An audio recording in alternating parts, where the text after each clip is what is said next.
Hi everyone, please subscribe to my channel. Blood Immortal. See playlist for other chapters and novels. Join now our Telegram channel now and enjoy exclusive early access. t.me/blood_immortal_official. I do not translate the novels. Credits goes to original translator and author of the novel. I only make it as an audiobook so it would be easier to just listen while doing other things. Credits goes to the author of the novel. I convert stories to audiobook for mental health, for multitasking purpose, for accessibility and time saving. Listening to audiobook is also beneficial for people who have disability.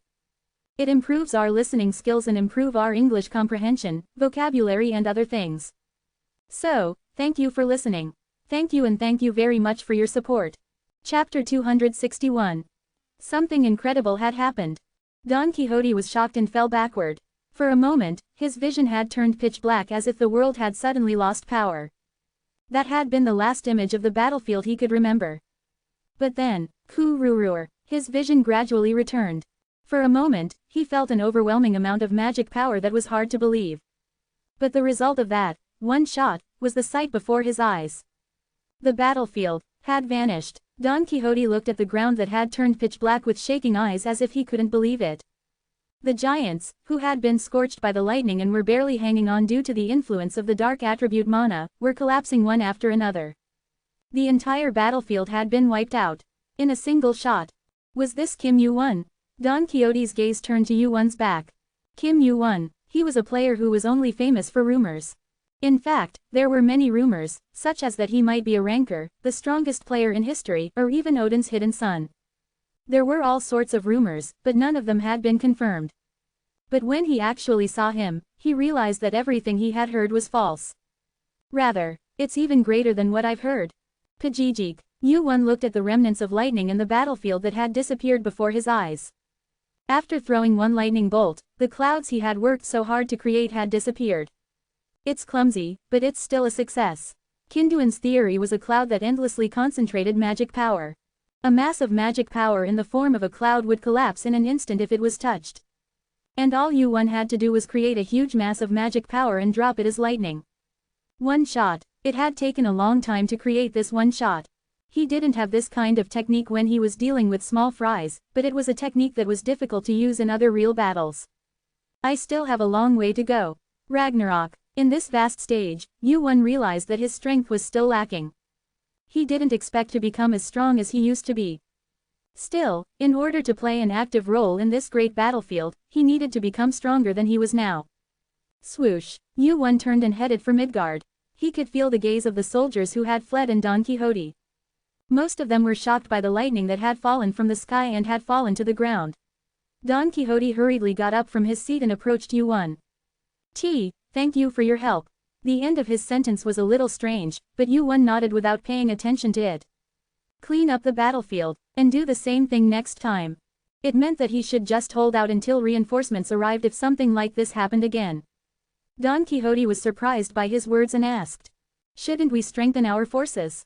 There won't be another attack. What? This was just a show-off attack anyway. Yuan looked at the giants lying on the ground. It had ended too easily. It was easy, but it was too easy. Since Hephaestus, who would not leave his workshop unless there was something to do, seemed like it would take more time. I guess I can take a break. Until now, Muspelheim had only been attacked. He was attacked by the great heavenly emperor and the giant slayer, and even the demon king, who was an ally, went over to Asgard. I was thinking that there would be some movement soon. As expected, it reacted immediately. It's not Surtur. In the first place, Surtur was a guy with a fiery temper. If he didn't start a fight at all, it would be fine, but there was no way he would start a small fight like this. Then, it's that guy, the foolish Chaos. Yuan, who knew that the guy was behind Surtur, smiled more deeply than ever. Maybe, your head will hurt a little. I don't know about before, but this time, I was confident. What is this? Heracles looked at the thick branch that Brunhilde handed him. It was an ordinary tree by all accounts. It could be used as firewood, but it wasn't something he should be receiving right now. It's a gift from King Odin. King Odin? Kim Yuan asked him to give it to you. That guy's. Heracles made a puzzled expression for a moment before taking the branch that Brunhilde handed him. The wood fit perfectly in his hand. It was quite a thick branch. The moment he held it in his hand, he could feel its sturdiness. At the same time, Heracles' eyes flashed. I don't think I can break it. He was confident that he could break anything he held in his hand. He was proud of the fact that he was stronger than anyone else, and he was actually recognized for it. But this was different from that feeling. It felt like it would never break unless it wanted to break itself. It was strange to think that a mere branch would break, on its own, but all sorts of strange things happened in this tower anyway. This feeling, it was foolish to doubt it. Crack. Strength entered his hand. In an instant, a person crossed his mind. Excuse me for a moment. Heracles quickly took out his player kit.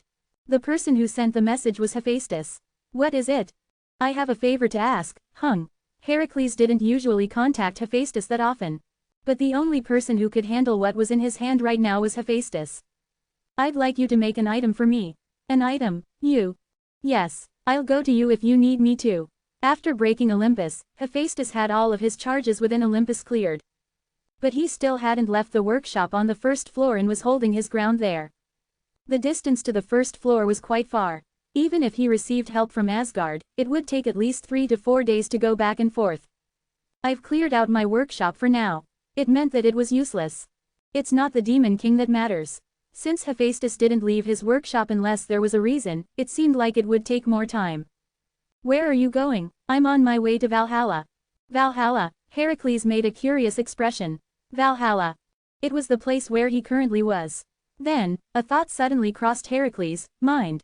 Are you perhaps coming at the request of that friend, Kim Yu-won? Wait, he's coming. I'm currently in the Golden Castle. And I also received an item to deliver to that friend. I heard there was something that would make my eyes sparkle, so that must be it. Hephaestus' voice grew louder. He seemed quite excited. At that reaction, Heracles looked at the thick branch in his hand. It looks like just a branch. A branch, yes, but it doesn't seem to be an ordinary item. A brief silence, and soon, Hephaestus' booming voice flowed out of the player kit. Wait there, just wait and see. Click, the call was abruptly cut off. It was obvious that he would come running with fire in his eyes. Hephaestus had been known for not caring about anything when he found good materials. Knowing that fact, Heracles looked at the branch in his hand with a new face. He had thought about using it as a weapon, thinking it was a decent material, but is it really that great? You won cleanly. At the flat voice, the boiling lava gradually cooled down. It was an enthusiastic reaction. It wasn't a fight to win in the first place. There's no need to worry about it. Do I have to do this? Surt, who had moved the giants, responded indifferently. If it was a heated battle, that would be one thing, but if it was going to be mediocre, he'd rather just stay still. At least that's what Surt thought. However, it's to make them wary. The foolish chaos thought differently. We don't know when Midgard, Alfheim, Jotunheim, or Asgard will be attacked. That's the thought we're planting. Is there any point to that? It makes them shrink back. It's meaningful enough. Really, Surt muttered, rubbing his forehead. Anyway, it's really soon now. It's much closer than expected. And it's also become much more difficult than expected. Is it because of the Demon King? Yes. Until a few days ago, the Demon King had been one of Muspelheim's greatest strengths. Although there may have been differences between humans and giants, the two forces, who were the same within the framework of the demonic race, would definitely be together, he thought. However, such expectations of the foolish chaos were shattered. It was a great loss. An alternative, there is. An easy answer. Until now, there had never been a time when the foolish chaos had disappointed him with an answer like this. Surt nodded his head. If that's the case, then that's it. It's not the Demon King's side that's important. Then, it's growing the plate more. Grow the plate. At those words, Surtur's red eyes gleamed. If you grow the plate. Unlike what was expected, Ragnarok started too early. If we fight now, we might end up fizzling out before seeing the end. Surtur's brow furrowed. That won't do. Yes, that's why I'm telling you this. And if possible, I think you should move directly on this side. The foolish chaos used his strongest words, which he had been saving. We need to provoke Odin. If we do that, the plate will grow on its own. What do you mean, Odin's son, inside the hidden robe? The corners of the foolish chaos's mouth rose. Kill Balder.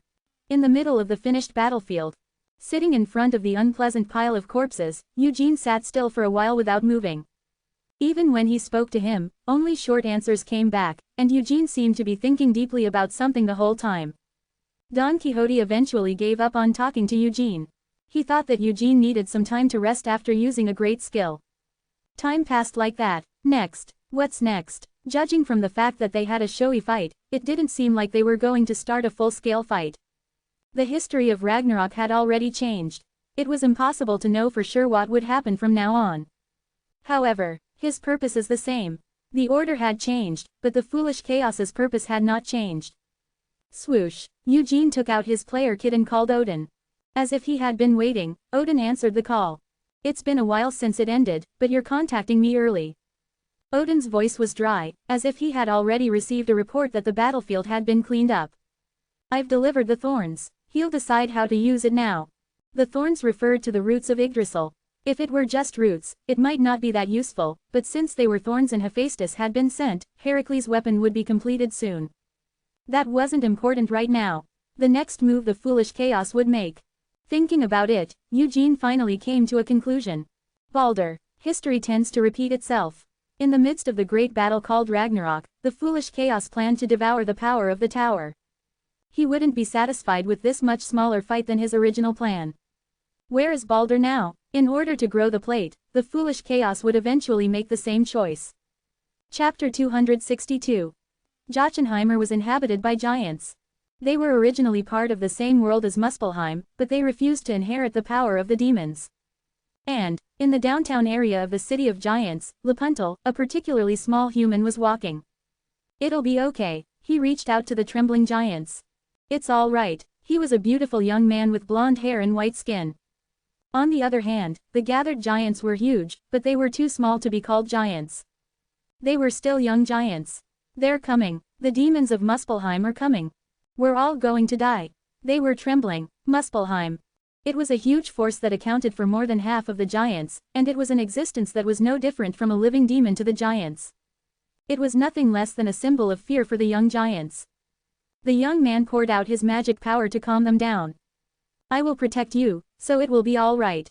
The giants' gazes turned to him at the young man's warmth. Their anxious and frightened minds quickly calmed down. Human. Is it a human? It's a human. Maybe it's because they're still young. The giants, who had not seen many humans up close, looked at the young man with wonder. Then one of the giants asked, "Who are you?" "I am Balder." Swoosh. Balder, who had calmed the giants, dropped his hand from them. "So don't worry too much. No matter what happens, I will protect you." Whoa, a light as bright as the sun emanated from the young man, Balder's body. Their anxious hearts melted, and their bodies warmed up. And along with that light, Balder's figure soon disappeared.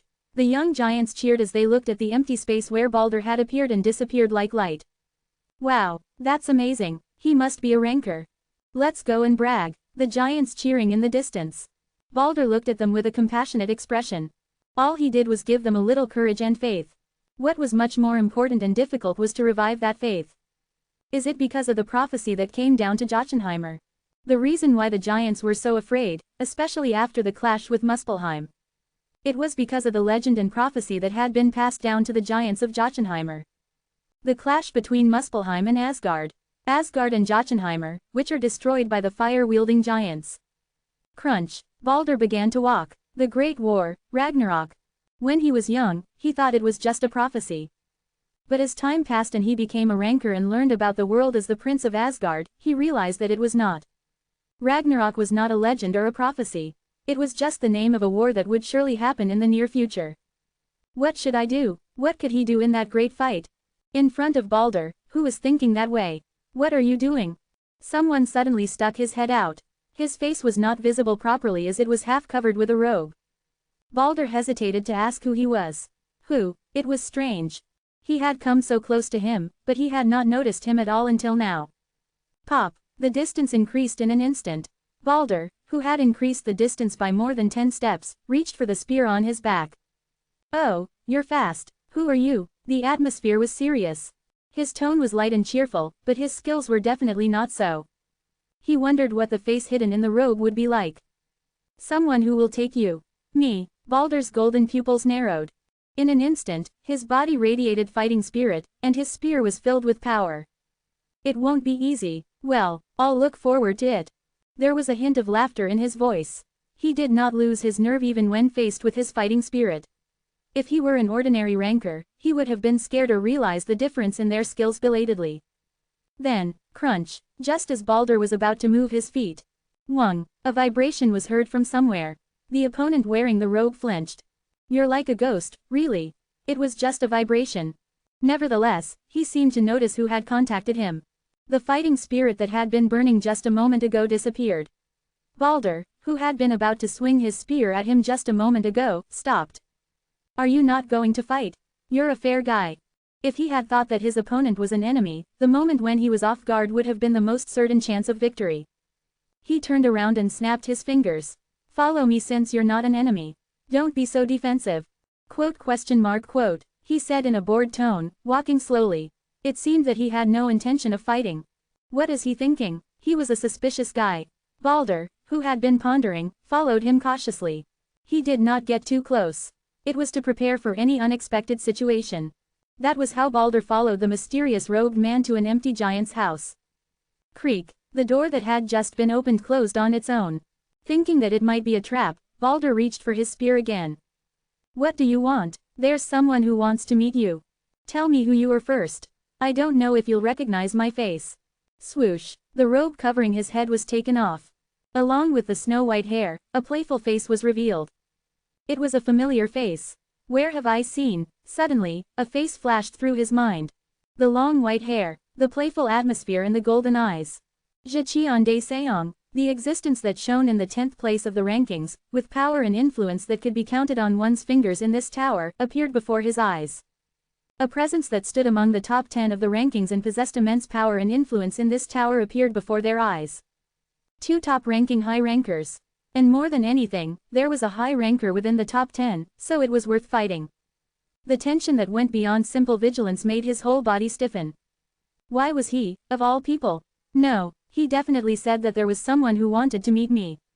Creak, the door opened. Balder's gaze naturally turned towards the opened door. You said you found me, so why haven't you contacted me?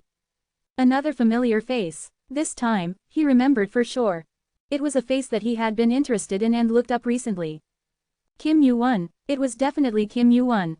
No matter how high his ranking was, it was a face that was more deeply embedded in his mind than the great sage, Heaven's equal, who had been sealed for over 1,000 years and hadn't been active. Yu-won was just as puzzled. You know me. A high ranker like Balder knew his face. It would be one thing if he just remembered his name, but the fact that he knew his face meant that he had looked up his records. My father told me about you.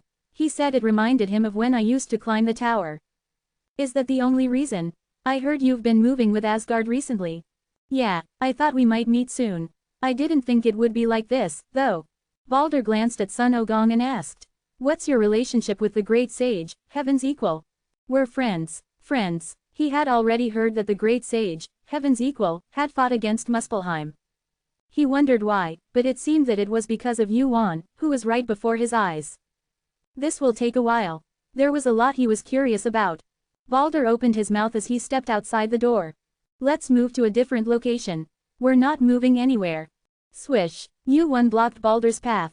Balder frowned at Yu-won as if to ask what he was doing. Then, don't leave the ceiling. Strange words came out of Yu-won's mouth. Don't leave the ceiling. What are you talking about? Muspelheim is after you. Muspelheim. Me. Yeah. Yu-won nodded and looked out the tall window. They've already started. Balder's gaze followed Yu-won's. The clear blue sky. Whoosh. An eyelid seemed to appear above the sky before slowly opening. It looked small because of the distance, but it wasn't small at all. Rather, if he gauged the distance, it was close to the size of a giant house. That eye. He had never seen it before, but he had heard of it. That's the Eye of Muspel. An item used by the giants of Muspelheim. An item with an effect comparable to the A+ rank skill, clairvoyance, which allowed one to see the world from 1,000 li away. Is this the next place? They had come all the way to Jotunheim. Midgard had already been attacked. He had thought that Jotunheim would be the next target soon, so it wasn't that unexpected. Clang. Strength entered Balder's hands, which were holding the spear. Fortunately, Yu-won and Sun Ogong were also here. Fortunately, there was a player here, and it was Sun Ogong. There were 2 high rankers. And above all, there was a high ranker in the top 10, so it was enough to give it a shot.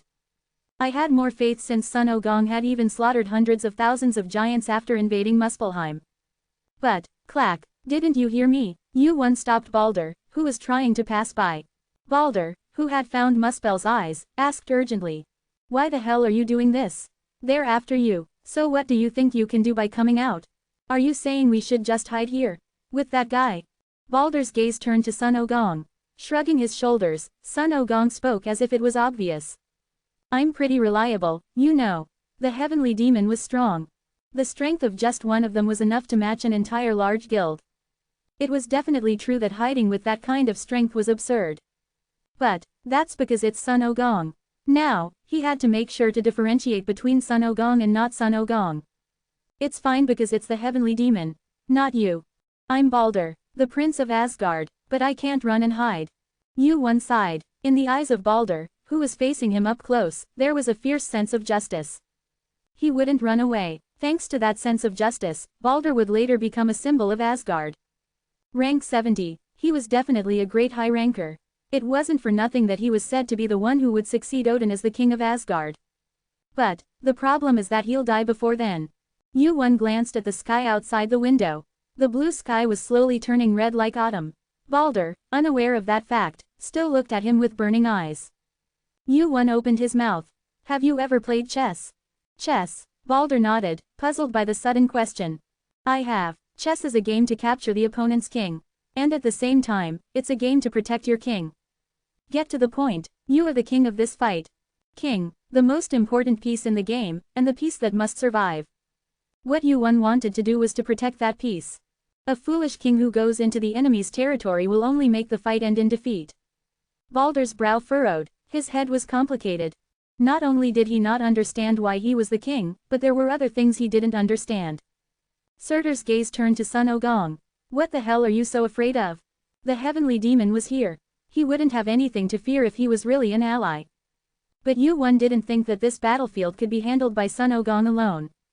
There was one reason, Surtur. The sky had turned completely red. He's coming. It was because of one giant who would descend from it. Chapter 263. Then what about the other giants here? Right now who's coming? Balder doubted his own ears. That was when it happened. The red sky entered his vision, which had been looking at Yu-Won until now. They said it's Surtur. That guy's coming here. It was none other than Surtur. If Odin was in Asgard, Surtur was in Muspelheim, and he was a great and dangerous being who maintained the balance. Are you talking about that sky? Still, he had a sense of humor. Yu-Won was relieved at the sight of him, as if he could understand him to some extent. He's not a complete idiot after all. When a sense of justice takes over, it can sometimes blind you and make you blind. That's why it's so hard to be a hero. Because you have to be just, wise, and capable. Fortunately, Balder was closer to the hero that Asgard spoke of in that respect. Of course, in Yu-Won's eyes, he still looked very young and immature. Yes, why is that guy after me? Because you're the prince of Asgard. Is that the only reason? If he kills you, the scale of Ragnarok will be even greater. That's what he's after. With my death, a face that didn't understand yet. He seemed to be good at feeling, but he wasn't able to think deeply yet. Yu-Won conveyed the reason to him clearly. Odin will make it that way. Odin's love for Balder, that was the last ingredient to complete Ragnarok. Odin, who had lost Balder, broke the peace he had kept and started a great war. My father. Balder nodded slightly at Yu-Won's words. Balder, he, who was of the same bloodline, knew Odin better than anyone else. He could vaguely guess how Odin would react to his death. I see why you said I'm the king. If you die, this tower will become a huge battlefield. That's why you're out of this fight. Yu-Won emphasized again, your job is not to fight, but to survive. Phew, Balder bowed his head and sighed in frustration. His head was getting complicated. I'm not used to it. He had to run away without fighting. That's how you win a fight. Balder closed his eyes for a long time and opened them, looking at Yu-Won and asking. Then what will happen to the other giants here? They will run away. It will be impossible to escape if Surtur really comes. Giants are not that fast. Besides, the young giants he had just met came to Balder's mind. There are children in this city.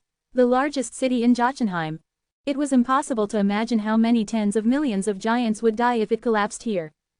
That was why Balder could not move easily, even though he understood the whole situation in his head. However, don't worry. Behind him, Son Goku opened his mouth, patting his chest. I'm here. I've heard a lot about the great sage Heaven's Equal. Suspicions that were not easily dispelled. No matter how great the great sage Heaven's equal was, he thought he would not be able to do anything against Surtur.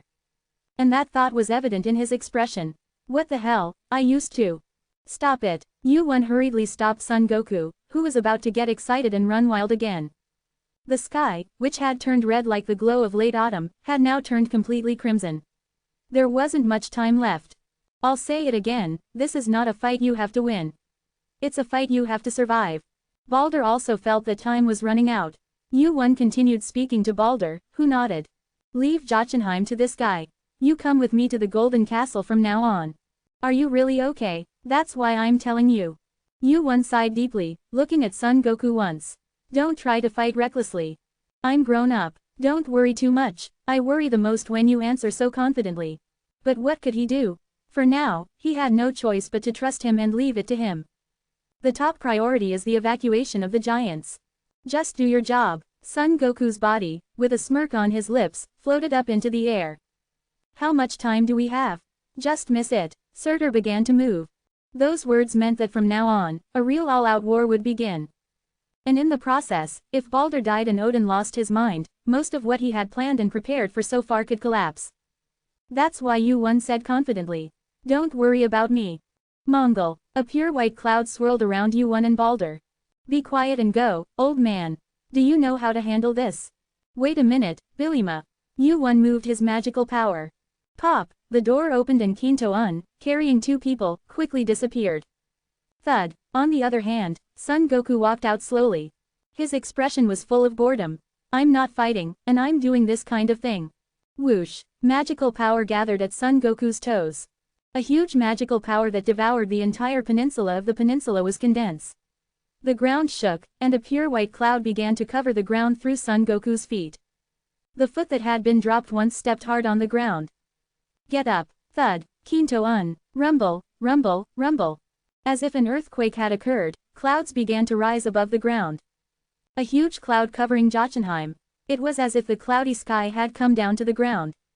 Moreover, it was. What is it? The sky is like that, and on the ground. Clouds. The bodies of the giants in Jotunheim were lifted up. The clouds lift the city. Sweat began to flow on Son Goku's forehead, and a dazzling light shone from his golden eyes. Take them away. Whoosh. The clouds begin to move. Kinto-un lifted hundreds of thousands of giants and flew away with them whole. Watching the sight, Son Goku's gaze turned to the sky, which had turned red again. Far, far away. Swish. One of the golden eyes turned red and looked up at the sky. When he did, Muspel's eyes disappeared. Now, it was his turn to appear. Z's. The red sky opened, and two hands appeared, tearing apart the space. Creepy, creepy. Just appearing made me feel like my body was being crushed. Thud. The world shook for a moment as the guy who came down from the sky set foot on the ground. Surtur. The pinnacle of giants. His flames turned the earth upside down and burned the world red. You're a step late, Surtur. The giant, covered in hot lava, looked at Son Goku. He had noticed it too. The fact that Son Goku was the culprit of this commotion. However, Surtur won't fight you. As Yu-won said, Surtur looked away from Son Goku as soon as he saw him. Where he looked was the city of giants, which was being moved whole by Kinto-un. Sun Ogong was inwardly proud of Surtur's reaction, but on the other hand, he was also impressed. He's right, that bastard's target is Balder, and Odin. Surtur thought that there was no enemy for him other than Odin. No matter how high Sun Ogong's rank was and how great his skill was, he was aiming to provoke Odin. The important thing was Odin. That thought was the reason why Surtur didn't care about Sun Ogong. We have to find Balder first and get him out of there. Then, if we move the giants of Jotunheim, Surtur will be chasing after nothing. Are you saying that we should use the giants of Jotunheim as bait? If we leave them alone, the city will be destroyed anyway.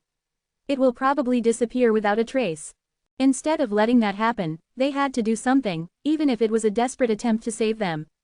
Surtur won't be able to leave his post for long. We just have to buy some time. So the key to this operation is avoid a head-on fight. Is that what you're saying? You're smart. He knew it in his head. His heart didn't know it, though. That was why Yu-won said it over and over again. Please hold back. Right now, you absolutely cannot fight Surtur alone. Well, I wonder about that. He had already poured a huge amount of magical power into the Kinto-un. Despite that, Sun Ogong couldn't hold back his boiling fighting spirit. I want to test it out. Kwa Ang. Sun Ogong began to aim his Rui Jingu Bang at Surtur, who had completely taken his eyes off of him. I just have to buy some time, right? The result would be the same either way. Sun Ogong rationalized it to himself like that and quickly made up his mind. I can't stand being curious anymore. The fire giant who ruled over Muspelheim. A high ranker ranked 4th, and an existence called the King of Giants. How far am I from that bastard? If he were to stop before such an opponent, he wouldn't be the heavenly demon anymore. How far am I from that bastard? Creak. Yuan let out a deep sigh as he checked Sun Ogong's situation through his player kit. He had a feeling it would turn out this way. This idiot. He thought that he had matured a little, but that wasn't the case. It seemed like Sun Ogong had returned to his old ways as soon as he came back. Can I really leave everything to the heavenly demon? He won't die. A firm belief in Sun Ogong. At least in this part, he could trust him for sure. The question is how long he can hold on. If he were in normal condition, that would be fine, but Sun Ogong was using Somersault Cloud. And he was using enough magic power to simultaneously lift and move something the size of a city. Of course, in terms of total magic power, Sun Ogong was probably one of the top 3 in the tower. But even so, Sun Ogong was pushing himself too hard right now. Do you think he can hold on? It's possible, but it's impossible for him to continue like this for a long time. Balder made a strange expression. Yuan had entrusted Sun Ogong with the giants of Jotunheim. He asked him to buy them some time so that they could survive against Surtur, who was trying to find Balder. However, it seemed that Yuan didn't believe that Sun Ogong could handle Surtur in the first place. If you thought so, why did you leave the great sage Heaven's equal alone? Balder's eyes narrowed at the thought. Are you planning on using them as bait? His eyes were fierce. If Yuan was planning on using the giants of Jotunheim as bait to save himself, he wasn't going to stand still. But fortunately, of course not, Yuan didn't plan on abandoning either side. It's hard to stop Surtur. If you want to stop him, Odin has to come himself. Odin was the strongest high ranker that Yuan knew.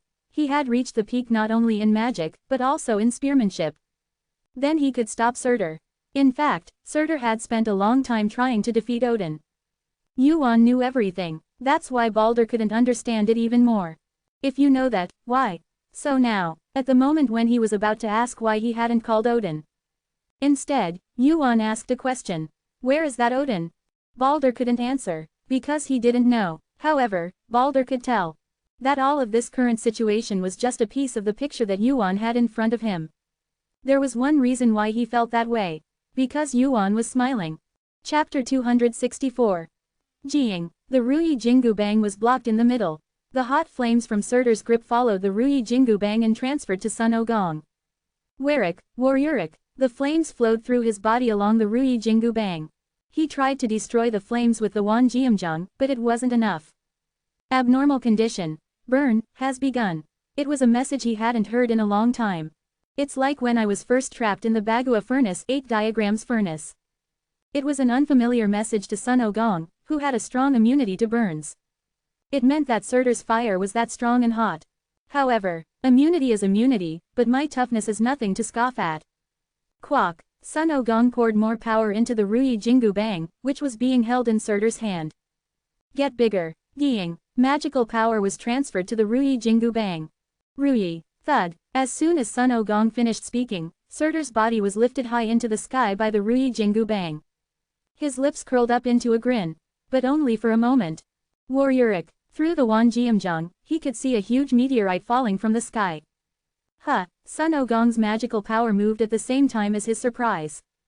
The meteorite fell immediately after. Gung. Juk. Juk. The ground split, centered on the spot where the meteorite had fallen, and a deep hole was created, making it difficult to gauge its depth. Puyuong. The next moment, a huge pillar of fire rose from the hole. Sun Ogong broke out in a cold sweat at the shock that seemed to shake the world. If he hadn't moved quickly with his somersault cloud, he would probably be at the center of it. That wasn't a meteorite. Sun Ogong, who had initially mistaken it for a meteorite, scratched his cheek as if embarrassed. You really are an idiot. Thud. A huge figure walked out of the pillar of fire. That was when he found it. Quang. Surtur jumped up. The giant, who was already as tall as the sky, jumped even higher. Just how high did he go? Sun Ogong's vision blurred as he looked at it through the Wanjiamjung. Surtur's fire magic was blurring Sun Ogong's vision. And at that moment, when his vision was blurred, Kwang! Surtur's foot, which had jumped up with all its might, crushed Sun Ogong's body. Ak! Sun Ogong, whose lower body, including his waist, was crushed, screamed.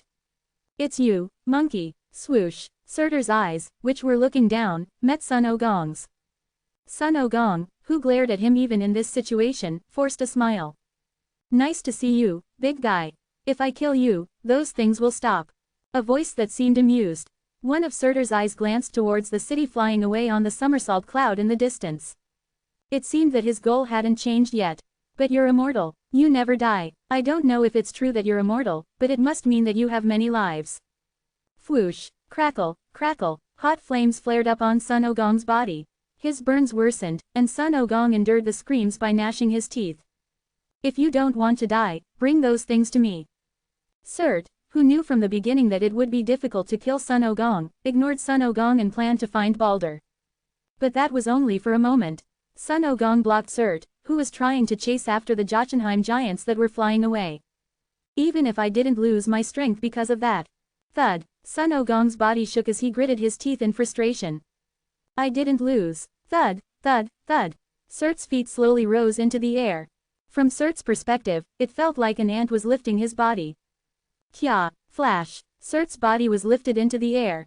But that was only for a moment. You're using a dragon.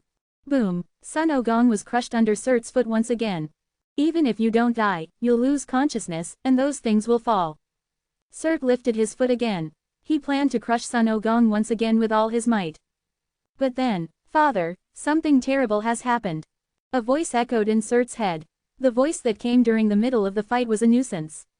Surt's face, which was already in a bad mood, hardened ferociously. Who is this? It's Suyar. Suyar. He was probably his 5th or 6th son. He was a high ranker who was quite high-ranking in Muspelheim as well, and he had stayed in Muspelheim without following him. Unless it was something very urgent, he wouldn't have contacted him directly like this. What's the matter? As expected, Odin has come. Odin, to Muspelheim. Surt's eyes widened in surprise. He looked down at Sun Ogong, who was beneath his feet. The corners of his mouth were raised. As expected, he seemed to know something. Did you know I was coming? You're just figuring that out now, punk. The little guy suddenly raised his voice. Surt's expression, which had been hardened by Sun Ogong's confident tone, changed. Then Balder isn't here, is he? Quote. It wasn't the reaction he had expected. Muspelheim without Surt was like a house that was half empty. Sun Ogong thought that Surt would be flustered if he found out that the place had been robbed. I have to go back. But what was this? That leisurely appearance. Thud! Surt turned around, as if Sun Ogong, who was lying on the ground, didn't matter. Then, bam! Surt's legs, which had been moving one step at a time, stopped. He turned his head and saw that his feet were bound by clouds. You can't go back. Sun Ogong couldn't just watch Surt go. At first, it was because he wanted to fight him once. But this time, it wasn't just for that reason. Only 3 hours. The real reason was because of a promise with Yuan. Hold out for 3 hours. Do you think you can hold out for longer? There's still a long way to go. Sun Ogong's eyes blazed fiercely. The time we promised. Surtur's pupils reflected Sun Ogong's expression.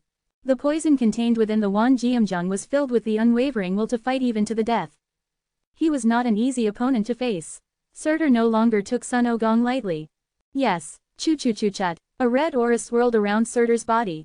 As the flames he had been accumulating for a long time burst out, the atmosphere instantly became even hotter. I will definitely finish you off. Goo! Just as Surtur's flames were about to erupt. Kung! A distant rumbling was felt. Surtur's head turned. Then, a group of people came into view in his eyes, which were as high as a mountain. War! War! Kill! Kung! Kung! Kung-kyung! A group of beings with horns on their heads rushed in. A crimson wave of magic. Surtur floated above them and looked at a tall man who was meeting his eyes. Diablo! Long time no see, Surtur. A high ranker who devoured space by pouring out magic. He proudly raised his horns, which had grown as long as his height, and raised his fighting spirit. Let's have a fun fight. You came quickly. Sun Ogong smiled faintly at the reinforcements that had arrived. 3 hours. It was by no means a short time. No matter how strong Sun Ogong was difficult for him to move the giants of Jotunheim and block Surtur alone at the same time. That was why, the reason Yuan had looked for Diablo. Move the Demon King, Diablo and Sun Ogong. And the other demons. If it was them, they would surely be able to buy some time. Yuan, who had arrived in Muspelheim, sent Balder to Odin. Odin was raiding an empty house. It was a strategy to weaken Muspelheim's forces as much as possible while Surtur was spending time in the empty Jotunheim. Yuan rode on Kintoun with Balder and boarded a prepared Asgardian ship. A path to head to Muspelheim as quickly as possible. Yuan had a reason to come to Muspelheim in such a hurry. Now that Surtur is gone, I'll weaken Muspelheim's forces as much as possible.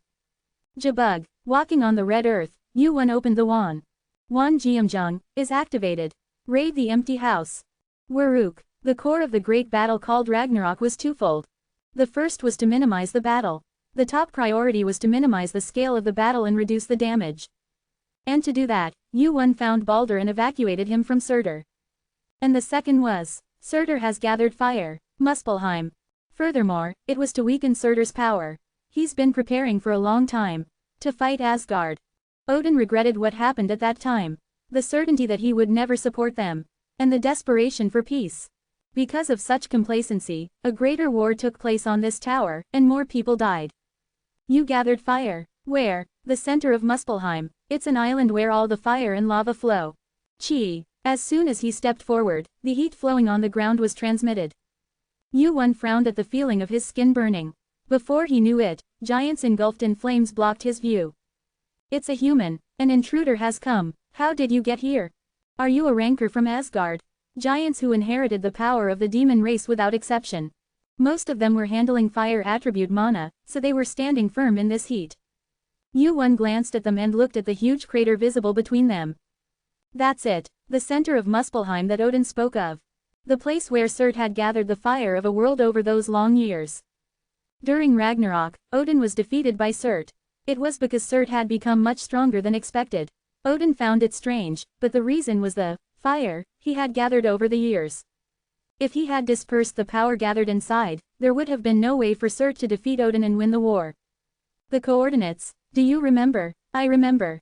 Then we have to destroy that place. That's why Yuan thought he had to stop it. Everyone thought the same, except for one person. There's a better way. The one who suggested otherwise was Odin. He knew more about Ragnarok than anyone else, and he understood Surt better than anyone else.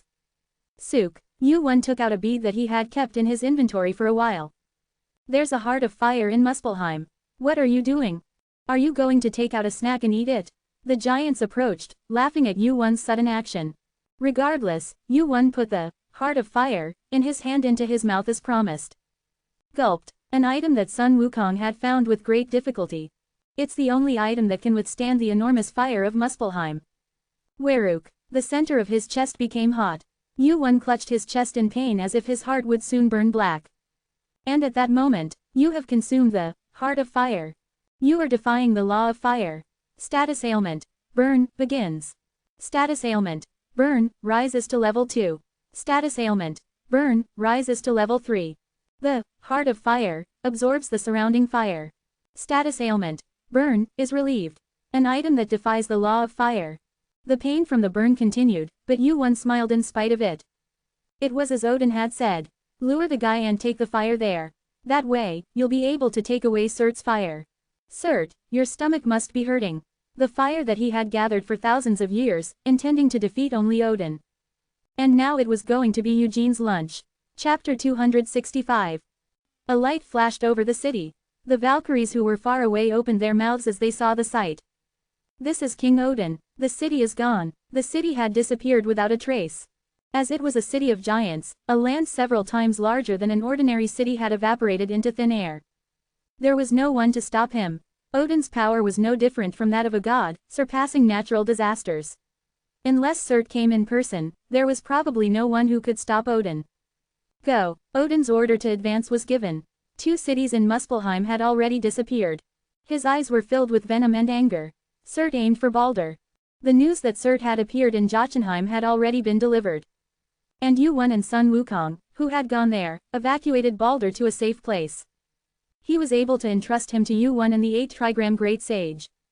He had something he had to do now. Cert will be taken care of by Sun Wukong and the Demon King. It won't be for long. They wouldn't be able to stop Cert, who was determined to return to Muspelheim, for long. But during that time, in the meantime, you will attack the cities of Muspelheim. Make Cert impatient. The reason Odin hadn't moved until now was because he didn't know when Cert would move. But now, Cert had headed to Jotunheim to kill Balder, and Odin took advantage of that gap to attack Muspelheim. The only one who could stop Odin was Cert. That was something Cert knew very well, too. If that intention was to provoke me. Clank. Strength entered the long spear that came into Odin's hand. I'll do the same to you. Thud. All the giants fell. Yu-One began to walk towards his destination. Thud. His steps were heavy, his insides were hot, and it felt like his insides had already melted. What did I do in my past life to get on the bad side of fire? Dealing with fire in particular required a lot of patience. The only fortunate thing was, status ailment, burn, has increased to stage 7. Wan's golden body, is resisting, burn. Holy fire, is resisting, burn. Resistance to burn has increased. That his resistance to burn was extremely high. Whoosh, whoosh, walking through the flames, Wu-One continued to check his condition. How much longer can I last? The heart of flame continued to absorb the flames. Right here, everything at the center of Muspelheim. Magic increased by 1. The nature of magic changes to fire attribute. Beginning transformation, the nature of magic began to change. I've come this far, so half of it was a success. Now, I collect the flames. The burning sensation intensified. Soon, Wu-One stepped into the lava. Boo-hoo, it felt like falling into a sea of red. The burns intensified rapidly. If he hadn't obtained the Golden Crow's Eye, it would have been difficult to endure, even with the Heart of Flame. Surtur intended to devour the flames here in the future. Heart of Flame absorbs the surrounding flames. Abnormal status, burns is relieved. So far, he could endure it. No, as long as he had the Heart of Flame, it wasn't difficult to endure in this lava for now. The problem lay elsewhere. Swish, Wu-One's eyes sparkled. In the midst of the crimson waves, a huge red crystal entered Wu-One's pupils.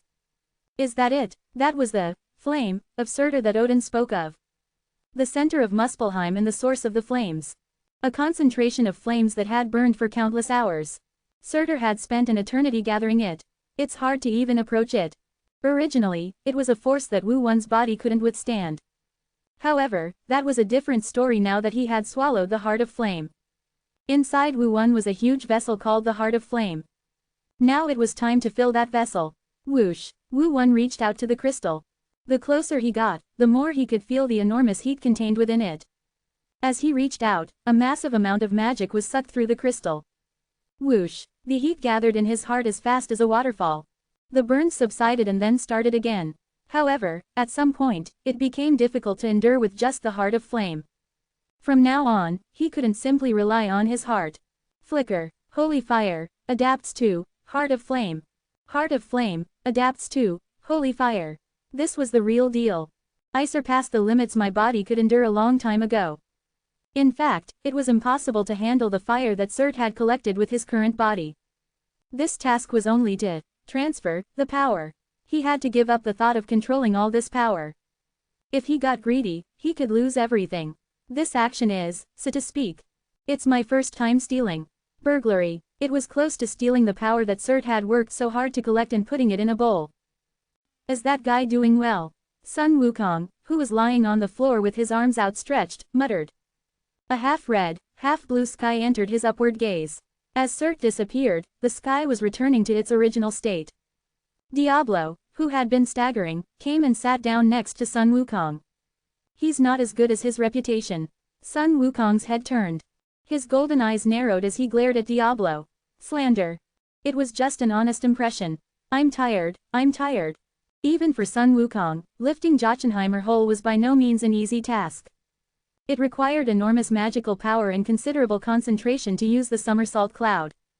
Naturally, he couldn't help but get tired that early. That's true, it's different from what I've heard. Are you that emotional? You're going to waste your energy trying to save those guys.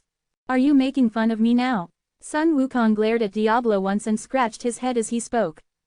It's because of a promise. I can't help it. A promise? With whom? There is such a thing. Why do you want to know? Diablo shrugged at the prickly words.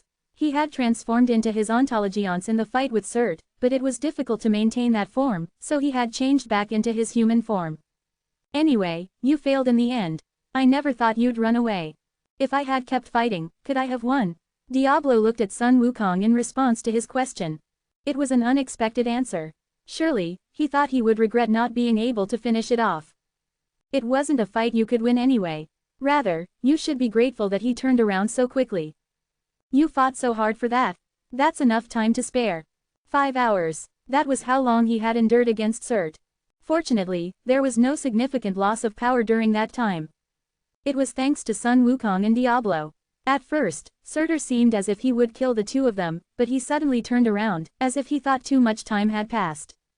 You don't always have to defeat your opponent to win. In a battle that doesn't need to be fought, the one who gets what they want wins. The corners of Son Goku's mouth turned up. So you're saying that the outcome of this battle isn't what you think it is?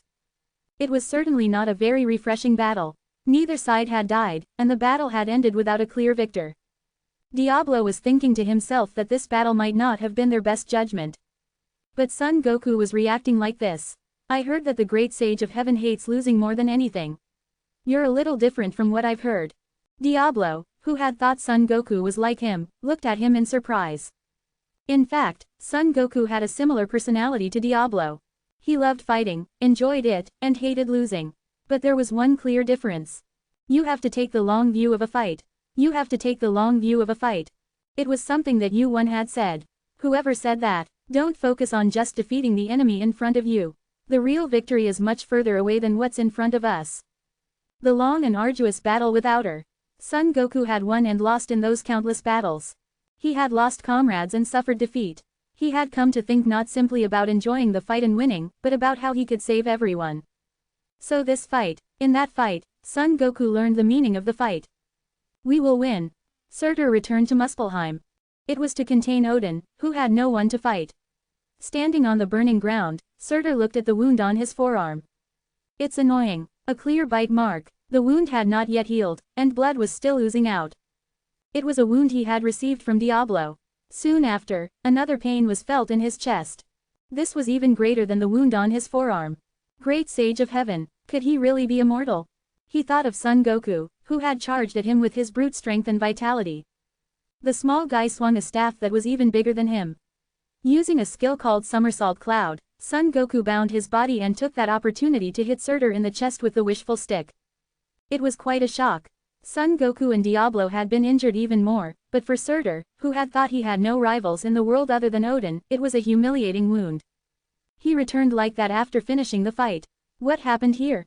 Surtur returned to his dwelling, which he had guarded for a long time, and he made a surprised expression as if he was going to rip it apart at any moment. Giants lying on the floor. The moment he saw them, one thought crossed his mind. No way. Surtur hurriedly entered the lava. The temperature of the lava felt lukewarm compared to usual. It was too clear a difference to feel like a simple mistake. As expected. Who is it? It was gone. Who did this? The fire that he had worked hard to collect for such a long time had disappeared without a trace. Boogle. The lava that had cooled down from Surtur's anger began to boil again. Surtur, who was boiling hot, came out of the lava. Find it. Geeing. Surtur's voice spread into the atmosphere. Far away, millions of giants could hear it. Find the fire and bring it to me.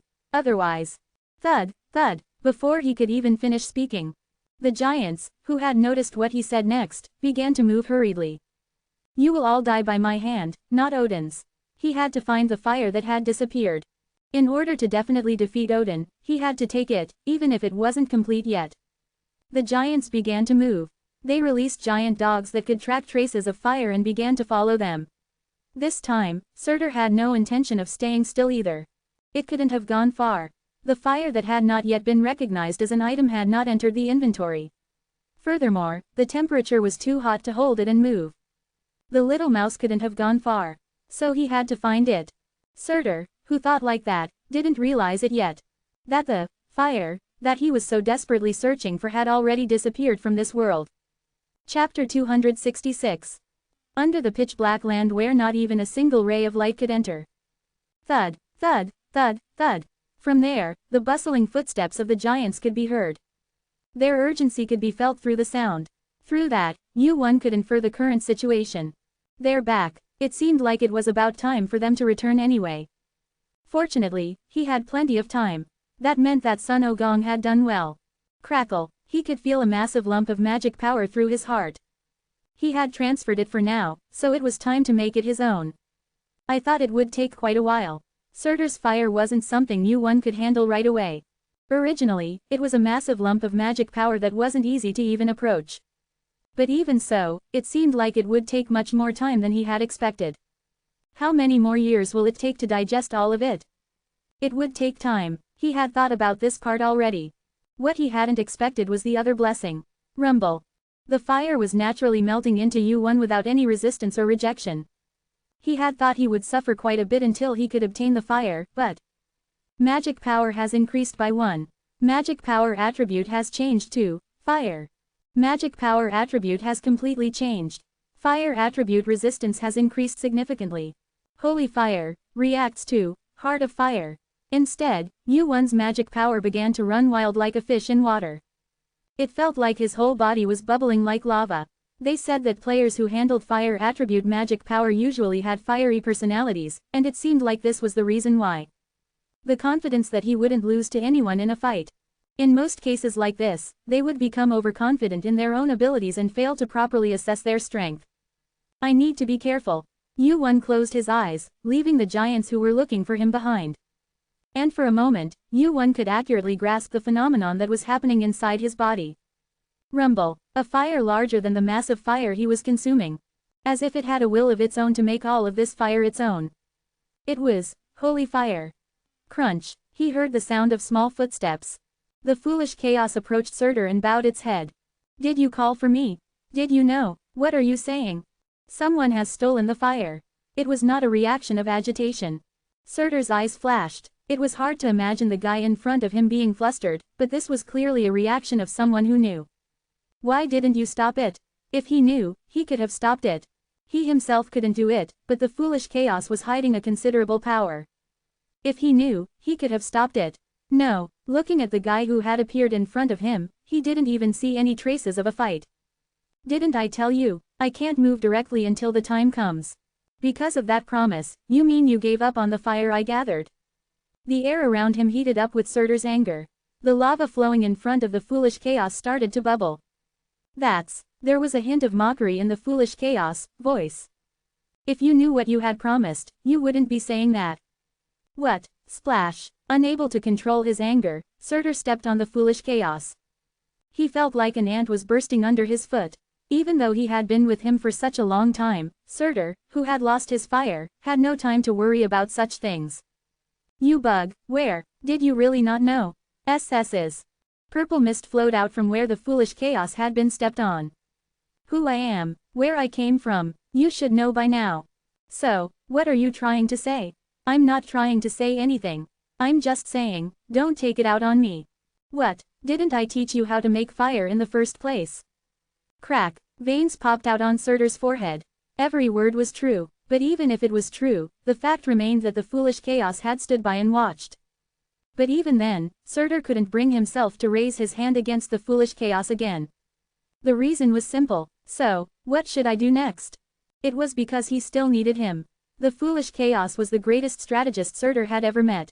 He spoke as if he knew everything, seeing far into the future. The fire is gone, so what's next? There is no next. No, no way, that's what the words of the foolish chaos meant. In the purple mist, Surtur felt his patience wearing thin. There is no way, those words meant that there was no way for them to win this fight. Everything we prepared for Ragnarok has been ruined. The other side is looking further ahead than we are. Is it Odin's doing? It's someone else. Odin had no intention of breaking this peace. Then who? His head was pounding. The variables he had thought of were the great heavenly king and the giant slayer. Both of them were great high rankers, beings who could cause variables in a great war. However, this time, it wasn't a simple matter like that. The fire was gone. The fact that someone other than himself had stolen something that he could never have stolen meant that they were prepared to move it. Originally, Ragnarok was supposed to take longer. More guilds were to participate, Baldur was to die, and more forces that wished for Asgard's destruction were to join the fight. In those words, Surtur felt that the foolish chaos was showing emotion for the first time. Confusion and anger, curiosity, it was a jumble of thoughts. Someone is making more moves than me. I never thought anyone other than you could take the fire. Didn't you say there was a way? That method has already been used. I can buy you a little more time. Think of something, anything, there is one way to win. Surtur, who had been furious like fire, calmed down a little. There was a way left. Now, all that remained was to put his hope in it. What is it? Cut off Odin's breath with your own hands. Surtur's eyebrows twitched. It was such an obvious answer. If Odin were to die, the war would be as good as over. He was that great a being, and he was Asgard itself. However, the foolish chaos had not meant a special method in the first place. Laughter was mixed in with the following voice. I see you don't understand, so let me say it again. The reason you can't win this fight is because there is no way to kill Odin. Surtur, who had lost his fire, could never defeat Odin. Do you want to die? You cannot kill me, you big, foolish giant. Was this the end? The foolish chaos no longer treated Surtur with respect. For those who had already lost their way and had no way to survive, it was better to give up early. It was foolish to try to save something that was already dead, and it was not the foolish chaos's way. I will restrain Odin's movements for a while. But now, all that remains is the fall of Muspelheim. Whoosh, bam, in the end, Surtur's hand, which could no longer hold back, blew away the purple fog. In an instant, the remnants of the foolish chaos disappeared without a trace. His insides were boiling, and he had finally cast away his last bastion with his own hands. Surtur roared in anger. The world shook violently. The lava boiled and soared high into the sky, and the lava was poured onto Surtur's body. He could not control his anger. He wanted to find the culprit who had stolen the fire, the foolish chaos, and crush him to pieces so that not even a trace of him could be found. However, I don't care if you're not here. Even without fire, I will crush Odin with my own hands. For now, winning the battle came first. The battle had already begun. Brunhild and Thor stood side by side. The city with the golden castle. The two people standing on the outskirts of the city opened their mouths as they looked at the same thing. It's heaven, a pure white wave that began to appear beyond the horizon. As it slowly came into view, their identities could be seen. The giant guild, heaven. The celestials were approaching, their fighting spirit burning brightly. Why heaven? The demon king has joined our side. So they betrayed us. They are a race that prioritizes their animosity towards the demon king over their own interests. Isn't Muspelheim also made up of demons? They don't fight for justice. That's disgusting. Thor stretched out his hand. Crash! With a blue flash of lightning, a small hammer came into Thor's hand. It was Mjolnir, the item that symbolized Thor, the prince of Asgard. Those guys are weak against hammers. Screech. Brunhilde also drew her sword. However, unlike Thor, who was trying to rush out recklessly, she looked at the angels in the sky, who had clearly drawn near. Michael is here. Michael, he was known as the strongest among the archangels of the sky. He was coming here in person. It seems he knows that Odin is not here. The strongest power of the Golden City was Odin, no matter what. Because of him, the Golden City was able to become the strongest fortress in Asgard. Although Brunhilde and Thor were high rankers with considerable rankings, the sky led by Michael was perfect. In terms of power, the Valkyries and rankers of the Golden City were not enough. What about the great heavenly king and Hercules? If it's those two, they might be able to stop Michael. They're both absent. Hercules too. Yes, it seems he left with Hephaestus. Damn it, it will be difficult. Thor turned his head at Brunhilde's words. So, are you saying we should run away? A place can be restored at any time, but people cannot. Even in this tower full of countless mysteries, there is no way to revive the dead. No, Thor shook his head firmly. The Golden City is Asgard itself, and it is a symbol. A symbol that collapses once cannot be restored. Crack, crackle, blue lightning erupted from Thor's body. The son of King Odin, and a high ranker known as the Blue Thunder. He began to show off his magic power to his heart's content. So I will fight here. Thor emphasized those words and walked forward.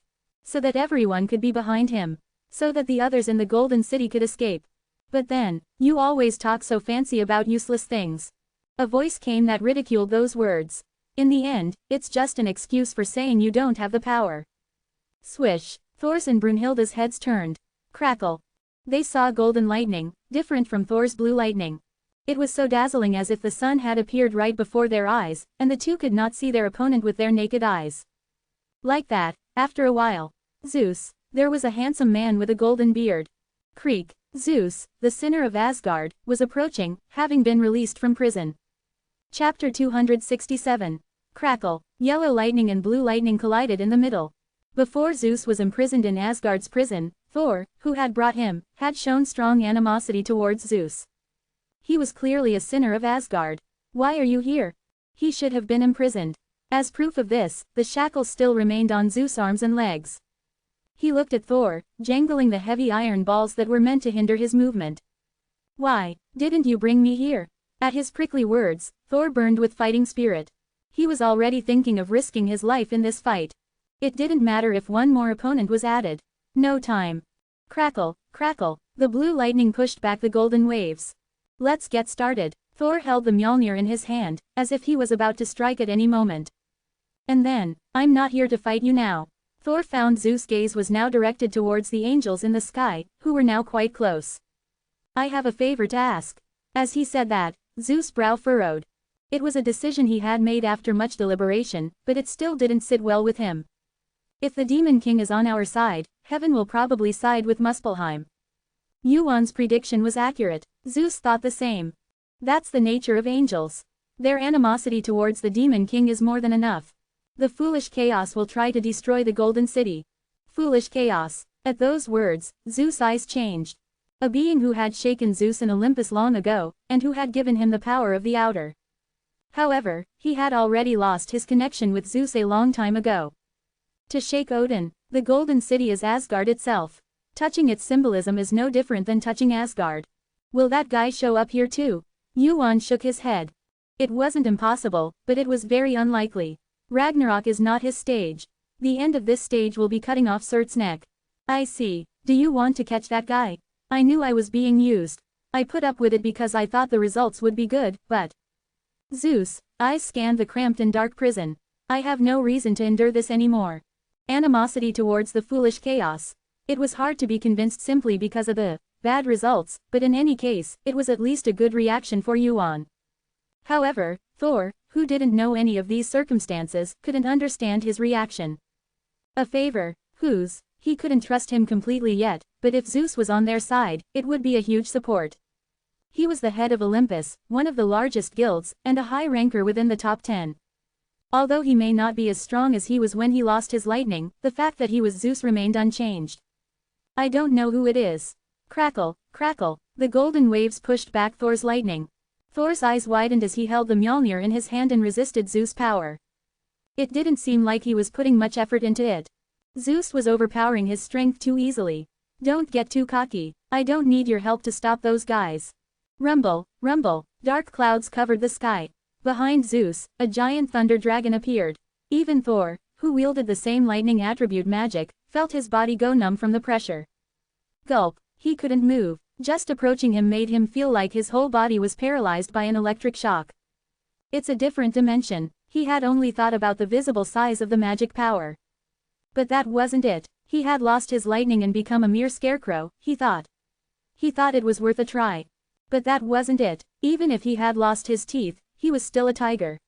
His size and sharp claws remained. Crackle, crackle, crackle. The magic power that had been wriggling above the clouds began to move. And then, the next moment, thunder, flash, a bright yellow light bursts forth into the sky. Rumble, a bolt of Zeus's lightning strikes down upon the angels in the sky. The battle came to a brief standstill. Odin, who had been advancing towards the center of Muspelheim, prepared to recall his troops upon hearing the news that the Golden Castle was under attack. But that was only for a moment. Upon hearing the news that Zeus was aiding the Golden Castle, Odin cancelled his recall. The advance continued, at a fairly quick pace. The Valkyries rode on Pegasi, and the soldiers rode on floating ships. Their destination was set. He said that the conclusion will be there. Odin recalled the place that Yuan had told him about. The center of Muspelheim, a place where hot lava flowed from this tower. Yuan had said that the end of this great battle would take place right there. It's not far now. It had been several days since he had arrived in Muspelheim. After the first day, the battle had been easier than he had thought. The only giants remaining in each city were the few who had escaped. Most of the cities were empty. Are they preparing for the final battle? He thought it was strange. This was all they had prepared for the great battle of Ragnarok. Even if Surtur wasn't that smart, it seemed too sloppy and meager for a great war like Ragnarok. The forces on this side are already gathering at the promised place. The exhausted and resting heavenly demon army, the giant slayer, the demon king, and the Asgardian army including the Valkyries. Everything was gathering at the place that Yuan had mentioned. What on earth had Surtur prepared to stop such a force? He couldn't shake the thought that something was still missing. But then, Kyowu, somewhere in the sky, Odin, who was riding on a Pegasus, lifted his head at the cries coming from afar. Goo! A pitch-black shadow loomed through the dark clouds. As they drew closer, they grew larger in size and number. Dozens, no, hundreds, leviathans. Odin's brow furrowed at their identities. They were monsters that even the upper rankers found troublesome. Moreover, they were a species of leviathan from the dragon clan that could fly in the sky. Leviathans are a type of monster that can't qualify as players. But there's only one leviathan pack that has such numbers. And as expected, goo goo goo goo, k-hee-hee-hee-hee-hing, the Pegasi that the Valkyries, including the one Odin was riding, were on began to cry out. The dragon clan was one of the species that ruled this tower. Also, they were existences that belonged to the top predators among the races excluding players. No matter how precious a Pegasus with the ability to fly in the sky was, it was nothing more than a mouse in front of a cat in front of such a dragon clan. Furthermore, the guy who had just begun to show his face was a monster at the very top of even the dragon clan. Craw, goo, the thick clouds tore apart at the sound of his cry. Several Pegasi lost consciousness and fell to the ground, and the ships flying in the sky also lost their functions. From within the torn clouds, the figures of hundreds of leviathans and a giant dragon appeared. Sharp and thick red scales. The guy moved as if he would cover the entire sky with his body, with no hands or feet. It was the second time Odin had seen him. Britra. If the other leviathans were small fish, this guy was no different from a whale. One of the existences at the peak of the dragon clan. The dragon known to be the most dangerous monster in this tower. So you're Surtur's pawn, Kya. Odin smiled at the cries of the leviathans. The anxiety that had been shrouded in a veil had been revealed. Wung, wung, wung. Quack. Gingnur, which was held in Odin's hand, trembled. At that moment, let's go. Odin's Gingnur emitted light. A pitch-black cave. It was quite tall and wide, but it was a cramped space for giants. Don't tell me he's hiding in a place like this. That's why I told you to search every nook and cranny. Even so, you have to look for everything thoroughly. Is a tornek that a problem? You'll be burned to ash. Stop complaining. A group of giants complaining as usual. They were looking for the culprit, assorted by Surt, the king of Muspelheim. But what are you looking for? I didn't know. He just told us to grab a Budanai human. I didn't know who it was, but he didn't seem to have bothered thinking, so there's not much of a problem. Surt was notorious for being tenacious and holding on to things until heckle me down on he got mad. The most representing example was that he had been grudging liars and full of the fact that they had been banished from Asgard a long time ago. He hadn't stopped taking revenge on Odin even after such unimaginably long years. Thud, thud, Thejon's footsteps reverberated throughout Hekiv. They thought that it would be a sudden change because it was in a far-flung place and connected to a very deep underground cave. But it seems like it is getting hotter and hotter. At Tony John's question, the other giants, who had been keeping their silence, nodded their heads. I guess so. It is getting quite hot. Is it because it's narrow? Hey, move aside. You move aside. The giants were pushing each other. Thud. Then, the giant walking in front of him stopped and bumped into the giant behind him. Why? Because it's narrow? No, it's not hat. Flash. Light entered Thejon's eyes. It's because of that. Flash. A flame burned in the pitch-black cave without a single spotlight. The purple flame, which seemed small, suddenly grew out of control. The intense heat engulfed their bodies. Even for giants, who had strong resistance to fire thanks to the heat of Muspelheim, it was a temperature that was difficult to withstand. And indeed, the giants could see a figure of a small human being who appeared like a ghost in the fire. I found him. It is a human. There's a human her. They were screeching at the top of their lungs, but it already too late. There was no way their voices hold reached up to their. I got found out sooner than I expected. Alice's voice as if just woken up from sleep. I didn't care. Howl. Immediately after that voice, the flames swallowed the giants. Monster, why is your majesty here? What is this? The giants saw different things each through that fire. Something that was indefinite in form. Someone, their king, Surt. Someone, Odin, whom they had heard of since childhood. In the moment when fear froze his bodies for a moment. Gulp. Thejont's bodies began to melt down like fluid. Og. Hot. Save me. Squish. Yuan walked between Thejont's. None of them tried to catch him. The bodies of the giants completely melted away. Yuan walked and looked at the purple flames that had returned to his body shand. So, this is the fire. It was a hotter and bigger flame than he had anticipated. It was presenting a small form right now. Buddha could not easily guess how much it would grow if used it properly, even thought it washes. Above all, the problem was the holy fire that had absorbed that large fire. I have it, be careful not to bedeverd be it instead. Abba. Dan peeking out of his arms and looking up at Yuan. Yuan smiled and patted Dan on their head. Yes, thank you. He had received considerable help from Dan this time. At Yuan's phrase, Dan Ahmadine exaggerated, nodding with a proud look. Allo Fasweden, Shahad come out because you didn't know why, but you did seem to want to be recognized. I'm pretty mucredi. He had obtained the fire, Onda had adjusted it well enough to exert that power. Now that the had completed what could be considered the last preparation, there was only one thing left to do. Let's go. Towards the ready battlefield, Yuan walked. Chapter 268. Surtur sat on the rocky mountain with his chin resting on his hand.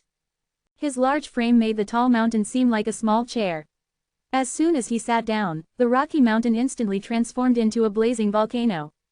As he lifted his head slightly, he saw a red dragon at the end of his gaze.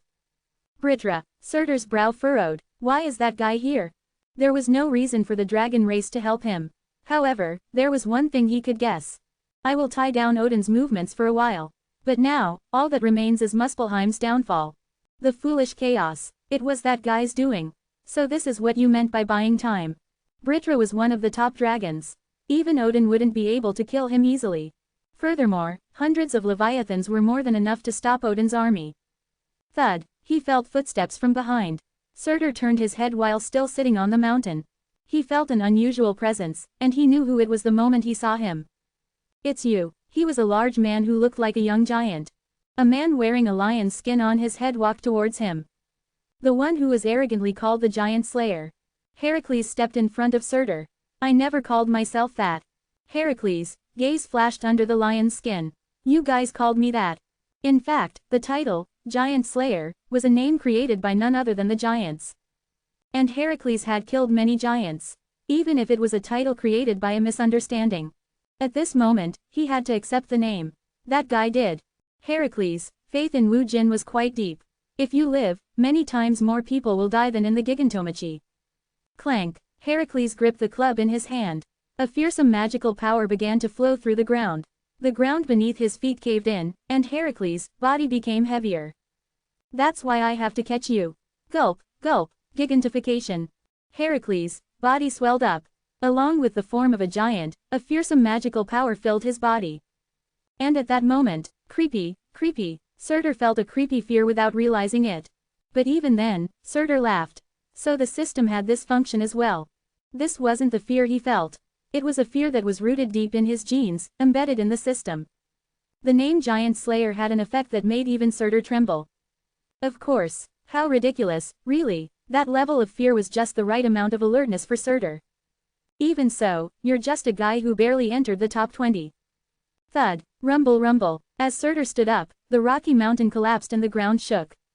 You dare challenge me? Surtur thought that there was no one who could rival him except for Odin. Heracles was known to be the natural enemy of the giants, and when he actually met him, the rumor seemed real. However, that was only true if the opponent was at a similar level. Compatibility meant nothing in front of a gap that was on a different dimension. You've become too engrossed in playing the hero. It's not a game. Quote exclamation mark quote. Surtur turned his head at the voice he heard from behind. When did he come back? Clang. Heracles' club struck Surtur's head. Screech. A strong shock rang through his head. Bang. Surtur's head hit the ground. Heracles, who had acquired a new weapon, continued to speak while putting the club he had swung over his shoulder. It's justice. Bang. Surtur's fist and Heracles' club collided. Screech. He could feel the club's sturdiness and Heracles' strength through his fist. Clang. Hercules dodged Surtur's fist and moved. The moment Surtur's gaze turned to Hercules' club swung. Clang. Thud. Struck in the chest by the club, Surtur's body staggered. He moved a body that was larger and stronger than a mountain. Hercules' strength was of that level. From Surtur's point of view, he wondered how such power could emanate from such a small physique. It was truly an amazing and awe-inspiring force. Groan. Surtur groaned from the pain in his chest. How long had it been since he had felt such pain? He hadn't felt this much pain even during the fight against Diablo, the lord of the celestial realm. Whoosh! Hercules' club flew towards Surtur's head again. That was dangerous. The shock from the first blow still lingered in his head. Fortunately, Hercules' fighting style was excessively simple and ignorant. Surtur's fist reached out towards the club that was flying towards his head. Boom! Screech! The sound disappeared due to the collision of the two forces. Hercules and Surtur were simultaneously pushed back and staggered to regain their balance. Surtur looked at the club in Hercules' hand. It's not an ordinary weapon. This time, he swung his fist to smash the club, which was a hindrance from the beginning. The club, which looked like ordinary wood, did not break. No matter how much magic power was infused to strengthen it, an ordinary wooden club could not have remained unbroken. Was it a branch of Yggdrasil? Surtur, who had been wondering, soon became certain. He could think of two people who could have created such a thing. Odin, who possessed the branch of Yggdrasil, and Hephaestus, Hercules' brother. It was not impossible for these two to create such an item. That was the reason for your confidence, huh? Hercules' strength was amazing. If one looked at just his strength, Hercules was not inferior to Surtur. It wasn't for nothing that he was known to have the strongest body in the tower. In his hands, who had no special skills or items other than gigantification, was the branch of Yggdrasil. It was like putting wings on a tiger. Furthermore, Hercules, who had gained the ultimate advantage and phased through the title of Giant Slayer, was an opponent who posed a threat even to Surtur. Hercules has the branch of Yggdrasil in his hand at this point in time and has come to this place. It was definitely strange. It can't be a coincidence.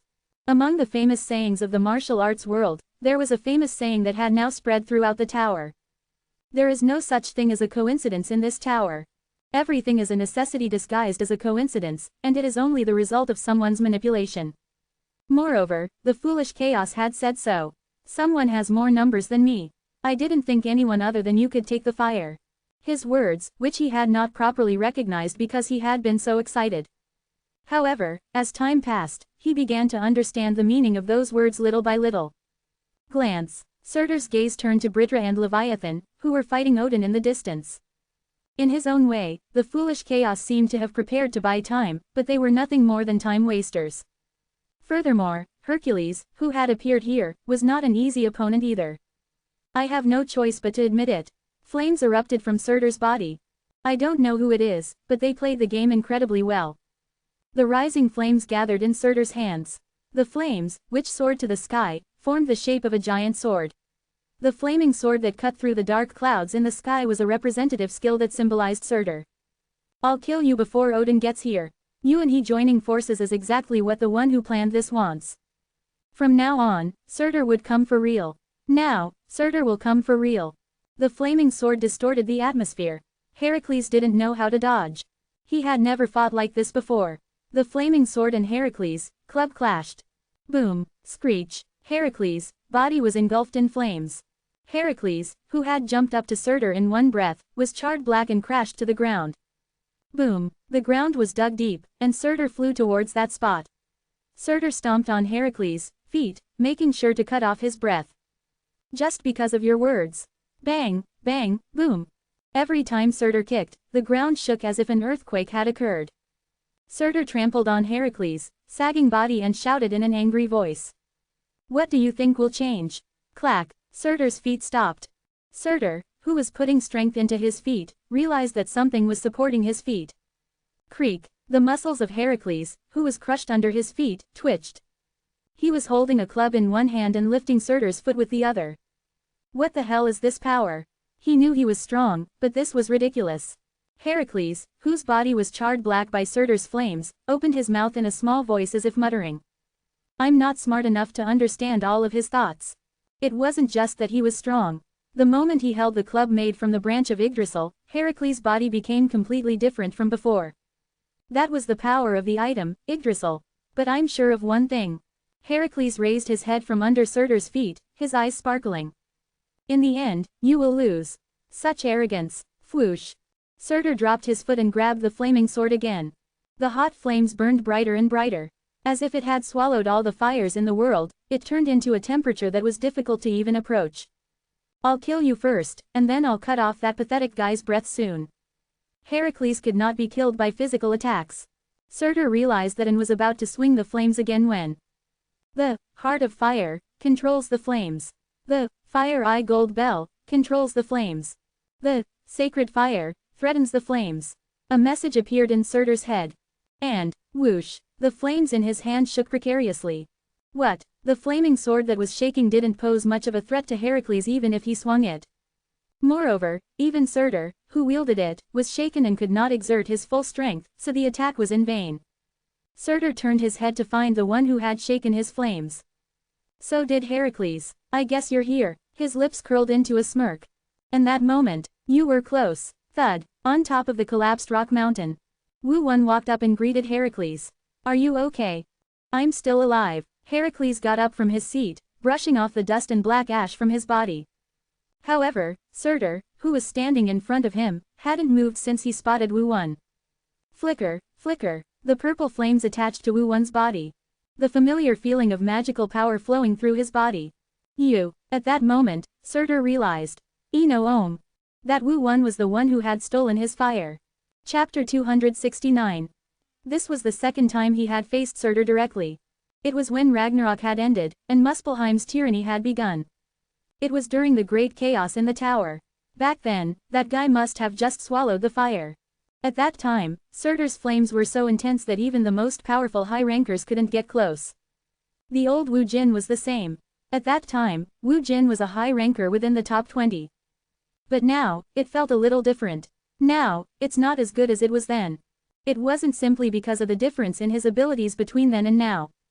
It was because something important to Surtur was missing. Fire. It was because he didn't have the fire that he had gathered since the old days, when he was first banished from Asgard. You're a noom. With a thunderous roar, Surtur leapt up towards Wu Jin. But it was only for a moment. Kwang, Hercules's club, which had flown up with him, struck Surtur's body. Boom, kwang, Surtur's body flew far away, causing dust and dirt to cover the ground. Thud, Hercules landed next to Wu Jin and raised his club, keeping an eye on Surtur. In this fight, Wu Jin wasn't much help. Surtur was powerful enough to crush Wu Jin in an instant. Where were you? You said you'd be here first. I was down there. Down there, Wu Jin nodded, and Hercules frowned, wondering what he was talking about. He had said he would come first, but he had been hiding underground. It didn't seem like Wu Jin. I don't know what you were doing, but stay out of this fight. Thud, Surtur, who had fallen, rose from his seat. He was so angry that flames even hotter than before were already rising from his body. That guy is a monster, even more so than father. Wu Jin had fought Zeus not too long ago. At that time, Zeus was ranked 9th. However, Surtur, who was right before his eyes, was a monster of a much higher rank.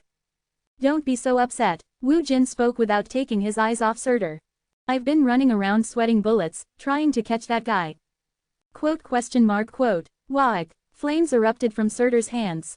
As Surtur swung the flaming sword in his hand again. Get back. Bam. Hercules, who had been trying to block it, was surprised when Yu Won stepped forward instead. No matter how much Yu Won's skills had improved, it was Surtur's flames. If he got caught, he would turn to ash in an instant. You're crazy. Roar. It was already too late to try to block it. The flames had already swept past Hercules and Yu Won. Hercules swung his club to block the flames and hurriedly turned his head to look for Yu Won. Kim Yu Won, an anxious voice, but the reaction was different from what he had expected. Don't shout so loudly. Whoosh, where the flames had swept past. Amidst the blazing flames, Yu Won was standing calmly. I'm right next to you. My ears are ringing. The bright red flames subsided. The color gradually changed to a purple hue.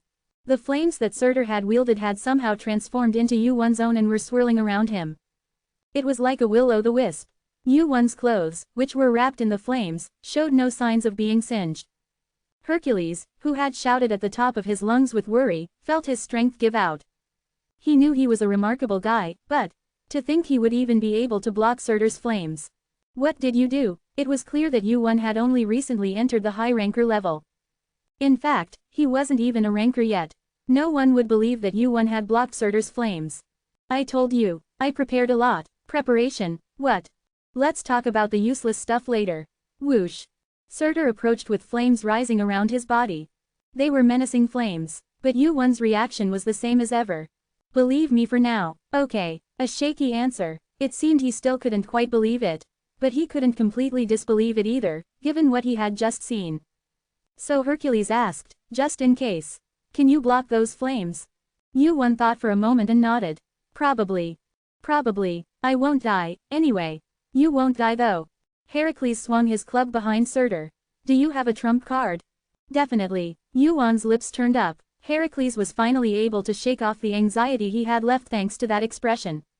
It had been a long time since Yuwon had shown that much confidence. Moreover, he definitely felt a different kind of energy from Yuwon than he had ever felt before. I don't know what that purple flame is. Yuwon's surroundings were covered in purple flames. It's not impossible if he can block it. Yuwon walked towards Surtur. Surtur's aim was himself. No, to be exact, it was the fire that Yuwon had. I'll draw his attention. Each of their positions was set. You hit that bastard once. Heracles nodded his head. If Yuwon could really endure Surtur's fire, the game of this fight would change. Heracles, who was known as the strongest body in the tower, had almost no rivals in terms of physical endurance.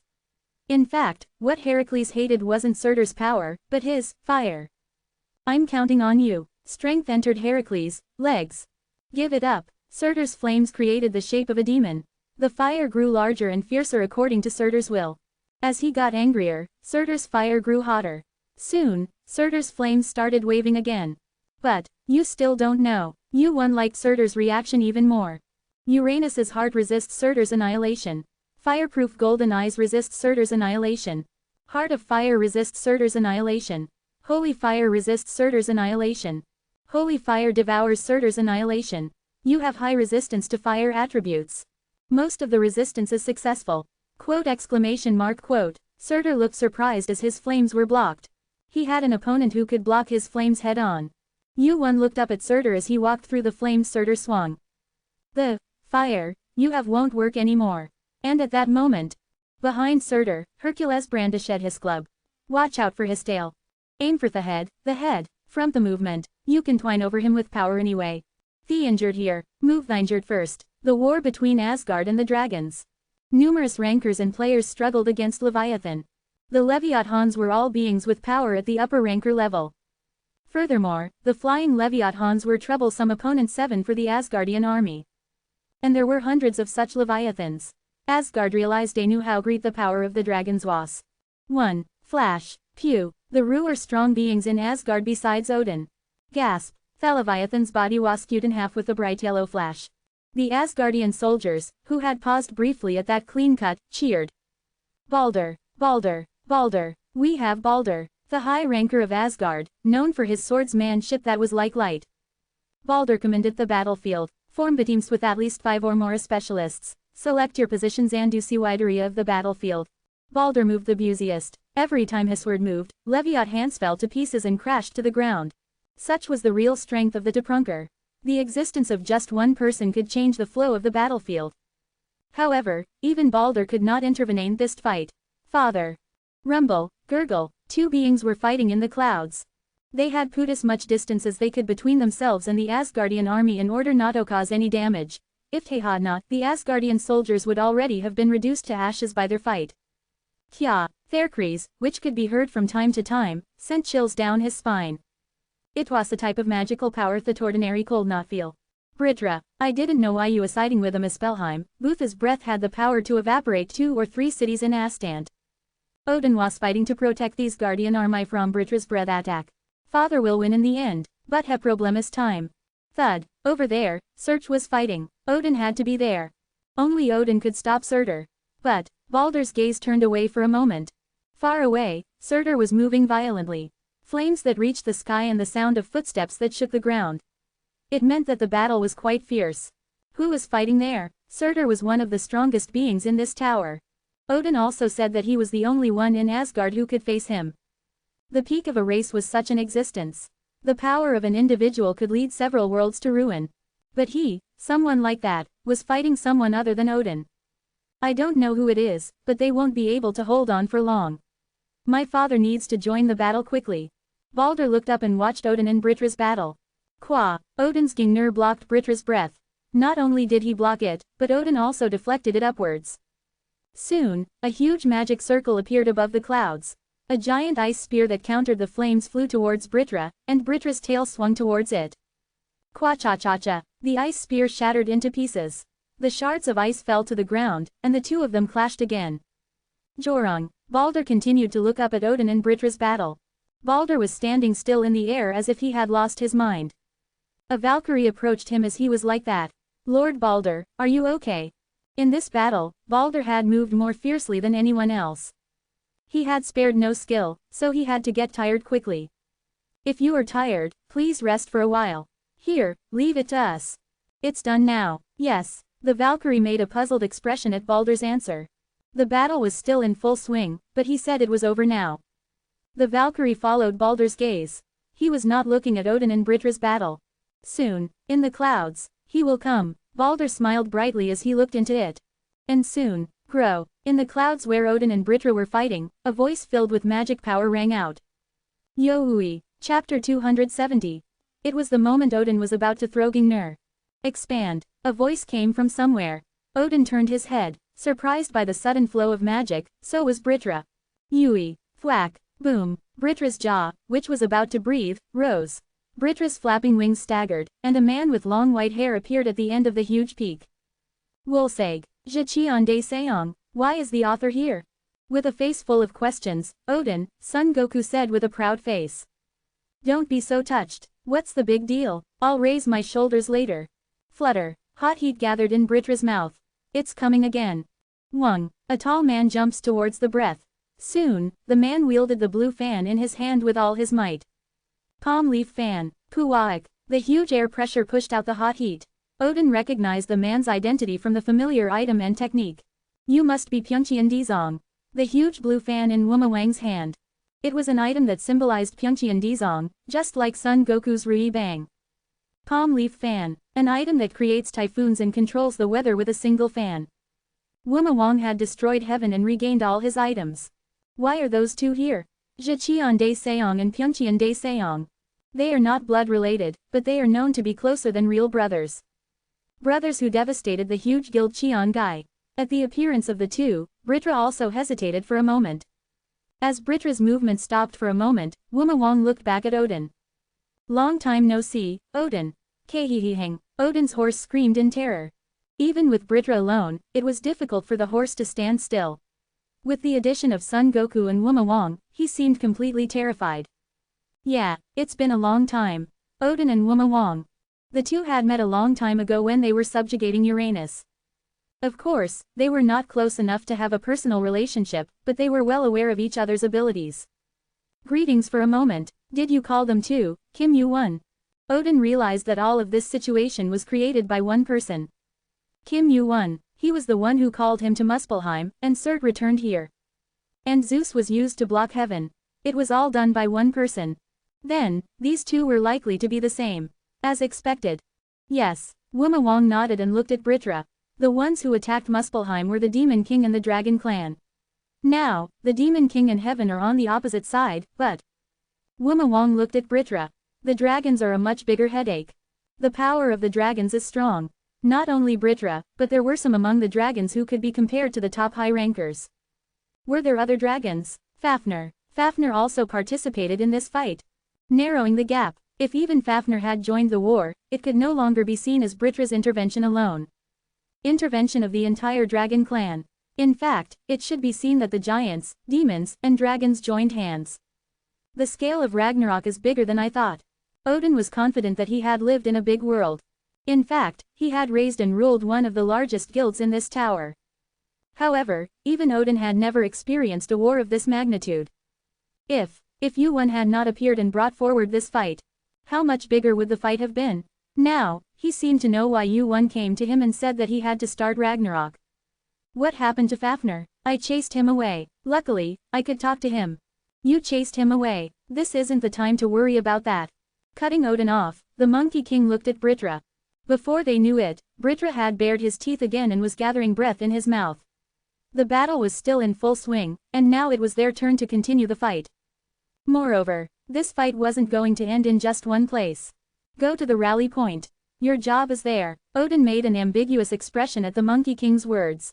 He felt like he had become a piece on a well-organized board. And the two people in front of him were no different. Even if their abilities were good, how far had they looked ahead to see this? Scary. It was thanks to the fact that he had come to the past using the timepiece, but still. No one would be able to create such a board.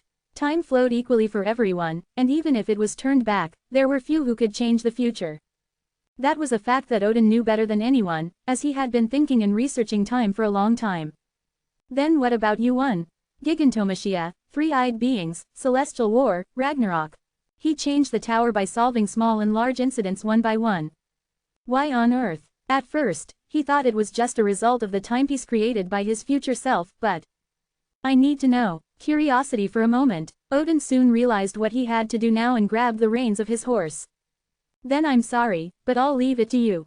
With the king of the heavenly realm and the king of the earthly realm, they would be able to handle Britra sufficiently.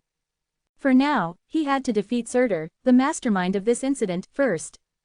Kaahahang, the heavenly horse that Odin rode began to move. Britra didn't chase after Odin. Now was the time to focus on the other two who had appeared before him. Fafnir went back. Britra's voice was heard along with his blood-red glare. His mouth was filled with breath, ready to spit it out at any moment. The moment that was spat out, the battle would start again. As expected, you're a foolish coward. I don't know about a coward, but I'm not foolish. It was Sun Wukong who spoke. Britra opened his mouth as if he didn't care and immediately shot out his breath. But, do you believe in foolish chaos? At Sun Wukong's words, the enormous amount of magic power that had gathered in Britra's mouth began to disperse. And soon, Britra opened his mouth. How do you know that? It was quite a surprised reaction. Thinking so, Sun Wukong muttered with a steaming face. I think we're ready to talk to each other at this point. He didn't want to fight, but he had to persuade and appease them. Sun Wukong grumbled, feeling like his head was throbbing for no reason. Why are you making me do this? The Dragon Clan must be appeased. Britra and Fafnir, knowing that the two leaders of the Dragon Clan were participating in Ragnarok, Yuan asked the Monkey King and Sun Wukong. You and the Monkey King will take care of it. Kwang, Surtur, who had been hit by Hercules' club, fell to the floor. Surtur, who seemed to find the situation unbelievable, sat there dazed for a moment before reaching out his hand towards Hercules' club that was flying towards him. Kwang, Warururuk, blocking the club with his palm, Surtur hurriedly created flames. Even Hercules, who could withstand lava with his bare body, was different when it came to Surtur's flames. Hercules, who had hurriedly dodged backwards, regained his balance. Fire doesn't work. Surtur's gaze turned to Yuan again. Is it because of the fire? The fire that Yuan had stolen. It was Surtur's last resort prepared to defeat Odin. As such, Surtur himself knew well the power of fire. Surtur shook his head. That alone won't be enough. From the beginning, the fact that Yuan had taken his fire was incomprehensible. The fire that he had created, even ordinary rankers couldn't approach it. It wasn't something that could be endured simply with fire attribute resistance. It was something that only one person in this tower could obtain, Surtur himself, who possessed the strongest fire attribute resistance and an enormous body. Well, I guess it doesn't matter. Thud, Surtur stomped on the ground. There are still plenty of ways to kill a bug. Crack, crack. The ground beneath his feet split open. Fire was fire, but this was the moment when Surtur's power could be felt. I'll crush you and take back that fire. Bang. Surtur flew towards Yuan. A being larger than a mountain could move this quickly. It was a movement that didn't match the characteristics of a slow giant at all. Whoosh! A deep hole was created in the ground at the same time as Surtur landed. Surtur turned his head when he didn't feel anything at the tip of his foot. You think you can escape? Growl. Surtur reached out to Yuan. If fire didn't work, he would fight with his fists. Fire was just one of Surtur's many abilities. Surtur's physical abilities were on par with Hercules. However, boom, the problem now was that Hercules was helping Yuan. Too bad. Whoosh. Hercules, who had knocked Surtur's arm away, swung his club again. Weren't you fighting me just now? You bastard. Whoosh. Surtur ignited flames all over his body. You dare to be arrogant, the abandoned son of Zeus. Surtur punched Hercules. Along with the sound of the earth trembling, the fist that had been embedded in the ground stopped. Hercules had taken Surtur's punch with force and was standing with his feet on the ground. Veins popped out on Surtur's forehead. One couldn't be harmed by fire, and the other couldn't be harmed by close combat. It was a troublesome combination.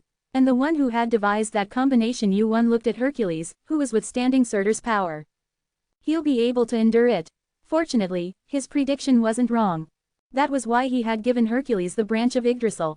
Now there was only one thing he could do. There aren't many opportunities. It might only be one chance. Surtur was focused on Hercules. It seemed that he thought he had to trample Hercules first in order to take back his fire from Yuan. As long as Hercules was still moving, he would continue to protect Yuan. And now that Surtur's gaze was momentarily fixed on Hercules, that was his chance. Swish! Yuan pulled an item out of his inventory. A mirror made up of thousands, tens of thousands of facets. It was the Yata no Kagami, one of the 3 divine treasures. Yata no Kagami has been activated. You will be transported to the designated location reflected in the mirror. Surtur's head was reflected in the Yata no Kagami. At that moment, Yuan's body flashed and appeared in front of Surtur's eyes. Surtur, who had been fighting Hercules, was momentarily taken aback. He soon curled his lips as if it was perfect timing. Since the distance had been shortened, he was the one who would welcome it. Your fire can't harm me anyway. Surtur was a being who had spent many years in lava. He was more confident than anyone in his resistance to fire. That was why Surtur wasn't afraid of Yuan's fire, even though he had taken it.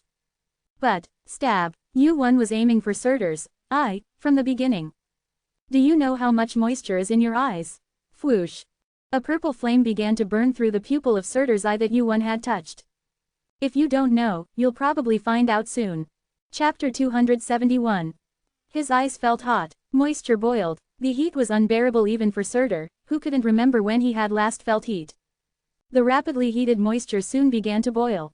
And soon, boom, there was an explosion in Surtur's eyes. Kuaa! Bang, bang, purple flames erupted from his eyes. He involuntarily bent his back, covering his eyes from the heat. Surtur, who was writhing in pain, avoided Yuan and activated the Yata mirror again. Surtur screamed. Eugene was convinced by the reaction. It worked. It was a part that had been hotly debated. The eyes. There's nothing but eyes. When talking about the fight against Surtur, the eyes were the only part that was mentioned as his weakness. Surtur had a resistance to fire that was almost invincible. Moreover, it was difficult to inflict damage on Surtur with simple hand-to-hand combat. It was nearly impossible for anyone other than the top 10 high rankers to inflict wounds on Surtur's body. Will the eyes work? It's possible if we get fire. No, it will be difficult. Shouldn't we at least try? That's right. Anyway, if we get fire, it won't be impossible to withstand Surtur's fire. At a time when everyone had different opinions, it will be difficult to simply endure it. There was someone who gave a definitive opinion. Odin. He was more proficient in magic and sorcery than anyone else in the tower. That's why he could guess how to inflict certain damage to Surtur. For that to be possible, it must at least be able to overcome Surtur's fire. A higher level of fire that surpasses Surtur's fire. That was the condition to inflict damage on Surtur with fire. It was an absurd premise in the first place. In fact, there were almost no rankers in the tower who handled a higher level of fire than Surtur. Surtur tends to overestimate his own power. He thinks he won't be exposed to fire, and he ignores most attacks because he trusts in his physical abilities. Odin knew the most about Surtur. After losing the first Ragnarok, Odin tried desperately to defeat Surtur. That's why Odin could tell him several ways to deal with Surtur. You need to actively use the things you get. For example, bang, why? Surtur slammed the floor in frustration. Why doesn't his fire work, but Eugene's fire is so hot? The surroundings turned into a mess with his angry shouts. Why are you whining like a child? Clack. Eugene climbed back up over the head of Surtur, who was writhing in anger. I can't believe it. Squeak. Crackle. That Odin lost to someone like you. A red blade radiated light in Eugene's hand. The hardest and sharpest sword in the tower. It was the sword of Kusanagi. In addition to that, Heart of Uranus emits a dark light. Summoning, Tartarus. Crackle. The power of Tartarus surrounds Kusanagi. The dark attribute magic power with the power of corrosion was effective in penetrating the defense of the opponent who touched the sword. If these two are combined, the combination of Kusanagi and Black Divine Stone will be enough to penetrate Surtur's defense. The problem is, of course, the fire around Surtur's body. Wan Goljong governs Surtur's extinction. Heart of Fire resists Surtur's extinction. Sacred Fire devours Surtur's extinction. Waak, The tip of the sword that Eugene swung cut through Surtur's body. Screech. There was a feeling at the tip of the sword. It's being cut. The heart of fire and the seal pierced through Surt's flame, and the magical power of Kusanagi and Tartarus cut through his skin. But it was just a moment. It's bare, but it's shallow. Evan thought it was bare, it was just as wound considering Surt's size. It wasn't to say that it was a barred to this extent, literally scratched. But it was enough to accomplish what I intended. Wah! Wu Wan ran across the body of Surt, who felt like iron, and cut through his body. Surt covered Onai with his hand and screamed at the stinging sensation he felt all over his body. This mosquito-like gnome, buzz, buzz. Surt, who had lost his sight, waved his hand recklessly. The wounds increased, and the more he missed Wu Wan. Surt became increasingly angry. You can't control your anger. That's Surt's biggest weakness. It was common among players who handled fire attribute magical power. Unbeknownst to themselves, they failed to control their boiling spirit as the Yasumi laid into the nature of that magical power. That's why players who handle fire attribute a magical power learn patience for a long time. But it was different in Shurt's case. He was the king of this Muspelheim. He was also an existence that was hard to find an opponent in this tower. There was no need to hold back his anger and obedience. He had lived such a life. And that was the only weakness of Surt. An opponent who snatched his fireflies around like a mosquito and swings a sword. If it's the Surt I know, he'll never be able to stand it. He'll probably turn around in anger. Waruruk. Flames blazed up from Surt's body once again. It is a power that he had not used because he released the thief flames did not work on Wu Wan. But that completely lost his reason, enough to forget even that fact. Wu Wan crossed his arms and protected his face from the flames, feeling the heat like a sauna. Resists. Surt's extinction. Partially succeeds in resisting. The content of the message has changed. He partially succeeded in resisting. That meant that some had failed. You're not going to think about the aftermath, are you? Behind him was Odin. Surt also knew that fact, so he had no choice but to think about saving some strength. But right now, it seemed like he didn't care about that. Weruk. Wu Wan, who had turned Surt's flames upside down, felt a burning sensation. Suddenly, the tutorial came to mind. Surt's 176th child. This battle was an extension and an extended version of that battle. Isn't it safer to fight by building up strength? Hercules, who was of a cautious nature, questioned fighting with such and such conditions. He was a character who believed only in his physical strength. And so was Son Goku. Building up strength and becoming as strong as Surt it will take too much time. Ragnarok's scale will grow that much larger. If you can't stop Ragnarok, raise it as soon as possible. And win that fight. Odin thought that was the formula to win this fight. That's why preparation is necessary. Preparation to overcome a strong force with a weak force. With those words, Odin looked at Wu Wan. That's why you're perfect for this fight. Odin knew. At other times, Wu Wan was invincible only in prepared fights. Draw Surt's attention with Hercules and drain his strength. Up to there. That's what you said, but it's just words. Weruk. The purple flames that bloomed from Wu Wan's body pushed out Surt's flames. There's still more to gain. Sacred fire bares its teeth at Surt's extinction. It devours Surt's extinction. Sacred fire swallows the flames. The more he forcibly drew out its power, the more Wu Jin felt his mind drifting away. And the original owner of the flames. Surt noticed that his flames were disappearing somewhere. The flames are swallowed. Originally, fire was meant to be swallowed by a larger fire. It was no different even if it was a fire made of magical power. However, in this case, the fire tends to follow a fire of a higher level. That's absurd. Whoosh. That small spark has a higher level of magical power than his own flames. Was it thanks to obtaining the fire that he had gathered? No, that was just a huge mass that gathered Muspelheim's fire. The nature and composition of the power would not change just because he got his hands on greater power. Then, he felt a familiar feeling. This feeling. One name that came to mind. Foolish chaos. It was similar to the power he faintly felt from that guy. You. His eyes widened. Were you in cahoots with that guy? Wah. The flames soaring from Surt's body grew larger and larger. Pride that would not yield. When it came to flames, Surt was confident that he would not lose to anyone in this tower. And it was actually true. Abnormal status. Burn begins. Abnormal status. Burn rises to stage 2. Sacred fire. Proficiency increased by 1.213%. Sacred fire. Proficiency increased by 1.012%. Sacred fire. Proficiency. Sacred fire, is satisfied. Abnormal status, burn rises to stage 3.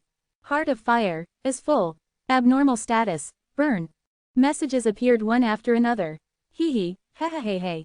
Sacred fire laughs. The sound was now clear enough to be heard in his ears. Having obtained the fire and devoured its power, sacred fire was growing faster than before. Wu Jin, who was staggering with burns all over his body, asked. Are you satisfied now? There was no answer to the question, but it was definitely felt. Was it because the heart of fire was full? Sacred fire, which had been relentlessly coveting a greater fire, finally seemed satisfied and became quiet. I've got everything I wanted. Wu Jin's head went up. As expected, now it was time. Flap, flap flap. Far away in the clouds. A flow of magical power felt from the sky so far away that it was barely visible. What? Cert also found it and looked up. And in that brief gap, Yada's mirror is activated. Moving to the designated location reflected in the mirror. Heavenly Steps is activated. Movement speed increases by 100% for 5 seconds. You can step on the sky for 5 seconds. Wu Jin hurriedly used his skills to get away from Cert. Heracles, I'll take care of the rest. Wu Jin shouted, recalling the last of Ragnarok that was scheduled. Get away, now, time to activate Gingnir. Crackle, crackle. A huge flow of magical power that he had never felt before made Wu Jin's forehead sweat. If he gets caught up in that, he might literally die a dog's death. Gingnir, one of the greatest items in this vast tower. If I'm only given that time, there's no opponent I can't pierce with Gingnir. That item would soon fall over Cert's head. Chapter 272. Crackle, crackle, yellow electricity covered the city. Pure white wings fell to the ground. Thor realized for the first time that the electricity emitted from an individual's body could spread to such an extent. I heard he lost his thunderbolt. It was powerful enough that he didn't feel the absence of an item slot. Even Thor, who held the top-tier item called Mjolnir, wasn't confident that he could emit electricity of this power. A king is a king. No matter how fallen he was the guild master of a large guild and had been called the King of Olympus. Thor looked at Zeus, who was stirring the battlefield while charging toward the angels on his own. It'll be hard to intervene. Brunhild was also surprised. He wrapped his body in golden electricity and clenched his fist, creating a spear of lightning. Zeus's battle didn't allow for others to intervene. His electricity wouldn't differentiate between enemies and allies. Brunhild, yes, your highness, let's move in a small group. Exclude those who aren't rankers from this battlefield. Understood. Since they had to fight in a place where Zeus's electricity was flowing, it was difficult for non-rankers to even stand on the battlefield. Brunhild also nodded her head, thinking that Thor's opinion was correct. Let's go. Bang. Thor jumped off the castle wall and joined the battlefield. Brunhild drew her sword and led a small number of Valkyries. A battle between the sky and Asgard. In the midst of it all, Zeus finally clashed with the angel who had risen to the peak of the sky. Thus, the battle between the angels and Asgard was in full swing. Kwa rang, Jjoichojung, an angel appeared with pure white light. Zeus looked at the angel who had blocked his thunderbolt head-on and asked. Michael, I thought so, it really is Zeus. Michael was surprised that the high ranker who appeared before him was really Zeus. He should have been imprisoned in Asgard's dungeon. Why have you sided with Asgard? You should have a grudge against Asgard. How can a mere fool under Metatron understand me? Stand down even now. The sky has no reason to fight you. Because you're not there. Crackle, crackle, yellow electricity burst out from Zeus's body. To think you'd surpass me. Kwa rang, Chijoyoyeo. Michael, who was blown back, thrust forward the sword that had blocked the electricity. It was a short conversation, but it was clear that they weren't the kind of people who could communicate. I see. Boong. Michael's sword moved. Flutter. With a flap of his wings, Michael's figure began to blur. Then I'll execute you. Pot. Wah-ack. Wind pressure began to blow around Zeus. Michael was known by the nickname of the fastest high ranker. His speed was that fast. Swoosh, swoosh, a sword flew. So fast that it couldn't be seen. Drip, drip, he dodged the sword by twisting his body slightly, but small wounds appeared little by little. Scratches. But blood was definitely flowing. Zeus's eyes moved. Do you know that? In the wind that cut his skin. Shoo. Zeus's hand stretched out. Nothing is faster than a thunderbolt. Kwa-ack. Quote exclamation mark quote. The surrounding wind stopped, and Michael's figure, which had been hidden, appeared before his eyes. His neck was held in Zeus's hand. Nothing can hide before me. You should have fought with strength rather than speed. Crackle, crackle, electricity surged through Michael's entire body through Zeus's grip. Kua, you were foolish, angel. Michael's eyes rolled back in his head. Soon, his pure white wings burned black. Zeus's other hand rose and grabbed one of Michael's wings. Oodoodoodook, Michael's wings were torn off. A bright red blood flowed down as the angel who had lost his wings fell to the ground. Swish, Zeus threw the wing he had torn from Michael. Then, he muttered, touching the wound on his face with his hand. It's a bit uncomfortable because it's gone. Thunderbolt. It was an item made by Hephaestus that was like his symbol. The absence of the item was certainly painful. He was wounded by the likes of Michael, not even Metatron. Well, it doesn't matter. His regret didn't last long. There are plenty of things to replace it. Ways to regain his former power were already lined up in Zeus's head. To regain his freedom, that was the most important task given to Zeus. And now, as soon as this fight was over, Zeus planned to regain that freedom. Gingnir. It was an item that Odin had obtained through a bet with the administrator a long time ago. Usually, its power is sealed and dormant, but it is a spear that starts up by consuming Odin's magic power. Odin did not use the spear unless it was a special fight. It was partly because there were no enemies that Gingnir should be used against in the first place, and above all, it took quite a long time to start up Gingnir. That's why Yu-Won deliberately stepped in front of Surtur. To make sure Odin could throw the spear more reliably. And the result of that was unfolding before his eyes. Rumble. Yu-Won, who was far away with Hercules, looked at the sight unfolding before him. A pillar of pure white magic power rising high into the sky. Even though some time had passed since the spear had fallen, its aftereffects still remained. Wow, Hercules was also surprised. No, his surprise was incomparable to Yu-Won's surprise.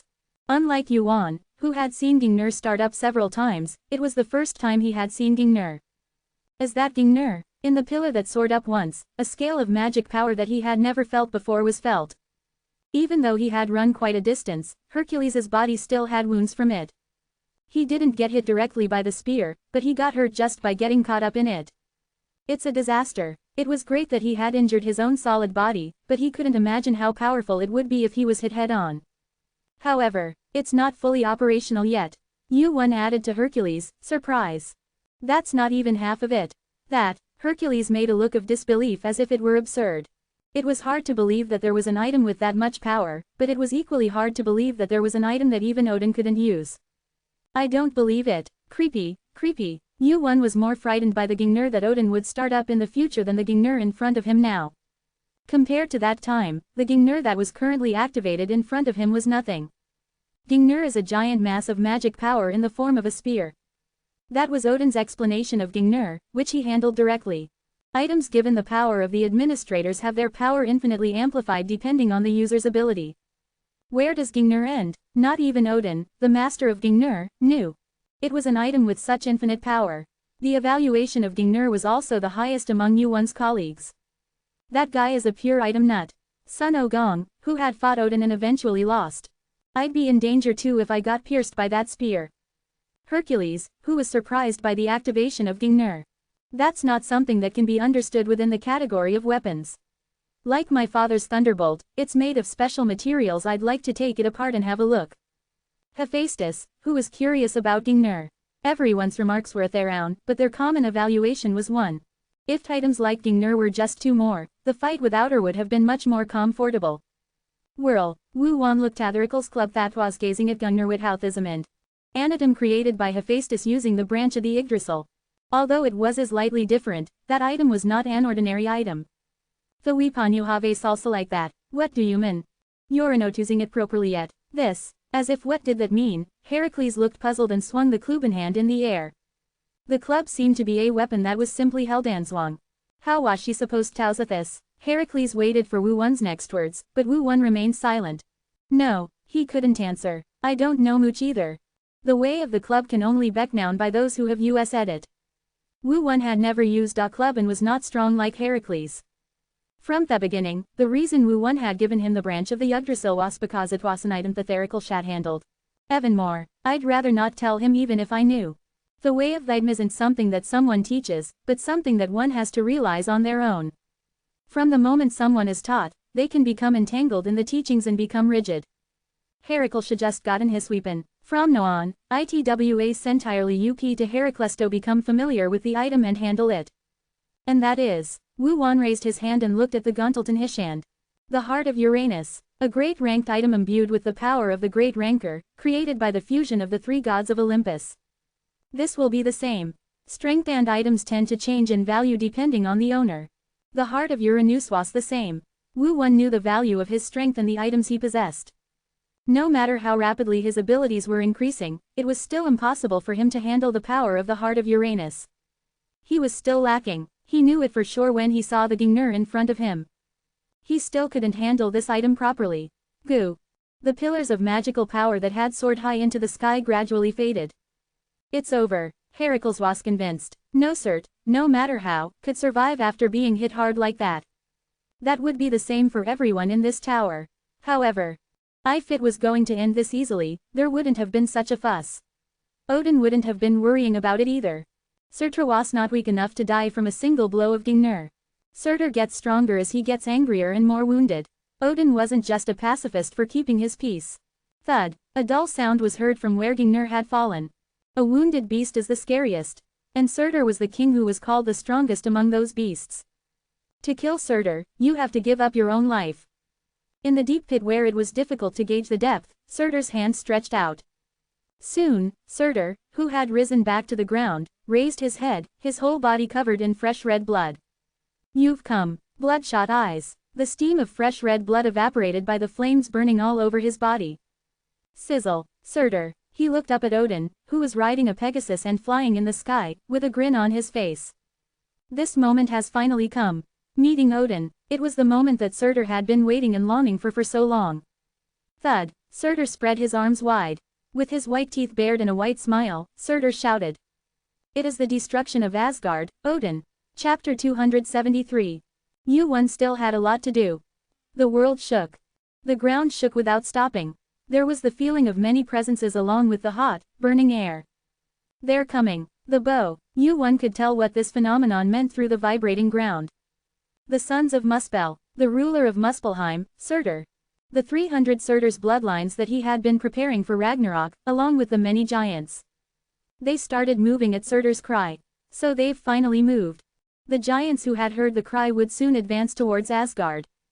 I guess Gingnur alone won't be enough. It was a 50-50 chance. No one could be sure if Surtur, who had lost his fire, would be able to withstand Gingnur. But there was no other way. Kwang. Odin and Surtur collided. Unlike Heracles alone, Surtur no longer had the time to pay attention to Yu Wan once Odin appeared.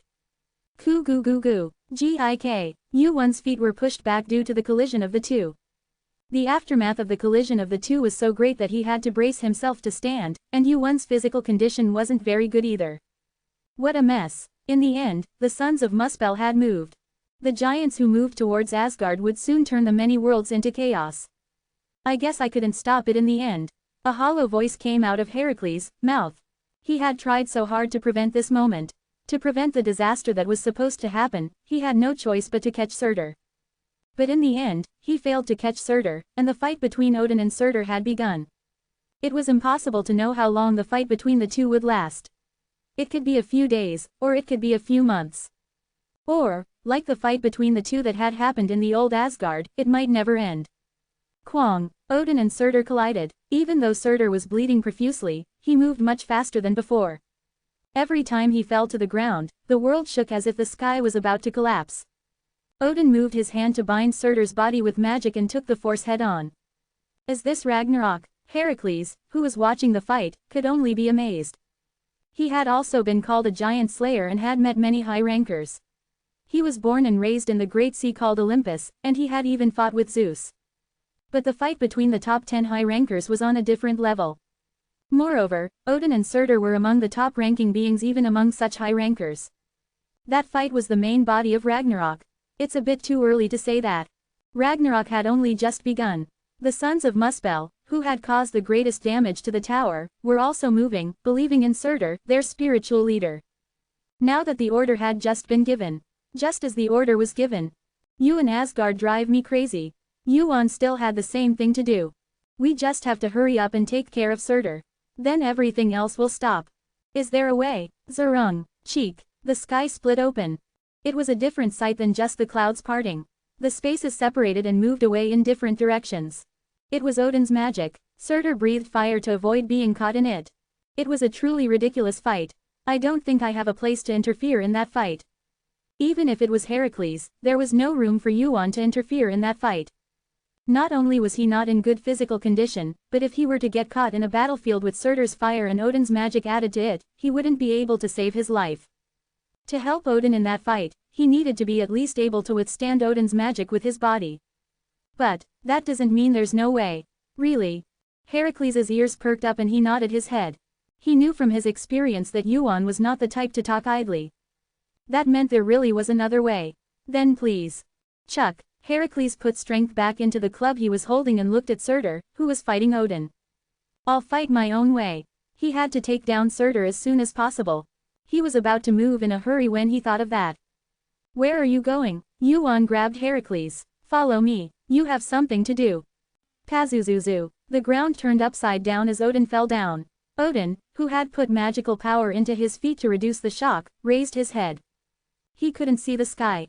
All he could see was bright red skin. Boong, Kwong. Surtur fell down and crushed Odin. No, he thought he had stepped on it. Geeing. Odin's magic circle unfolded. A round, blue magic circle pushed Surtur in the opposite direction and protected Odin's body. You've gotten a lot weaker, Odin. I haven't gotten weaker. You've gotten stronger. Kuik. Odin put strength in his hands and glared. And that means you're tired. Zheo, Zio. Uduk, Ududuk. The magical power transmitted through the magic circle twisted Surtur's body. The bones cracked and twisted. Surtur dropped his foot, feeling the pain in his leg, and grabbed the flaming sword in his hand. And as if in response, Odin drew his sword from his waist. Boong, Zioyorong. The two swords clashed. Ha ha ha, good, good, bang, bang bang. Surtur swung his giant flaming sword and burst out laughing. You don't know how long I've waited for this moment, Odin. I. Warururuk. Soaring flames. This time, even Odin judged it to be dangerous, so instead of swinging his sword to meet it, he crouched down and raised his shield. Kwong, Warururuk. You and Asgard drive me crazy. Chi. A clear trail of flame appeared on the ground along the sword that Surtur swung. Odin, who had raised his golden shield, put it away and looked up at Surtur. You started it, a long time ago, when Surtur said he would challenge Odin and brought the giants of Jotunheim with him. You should have only challenged me.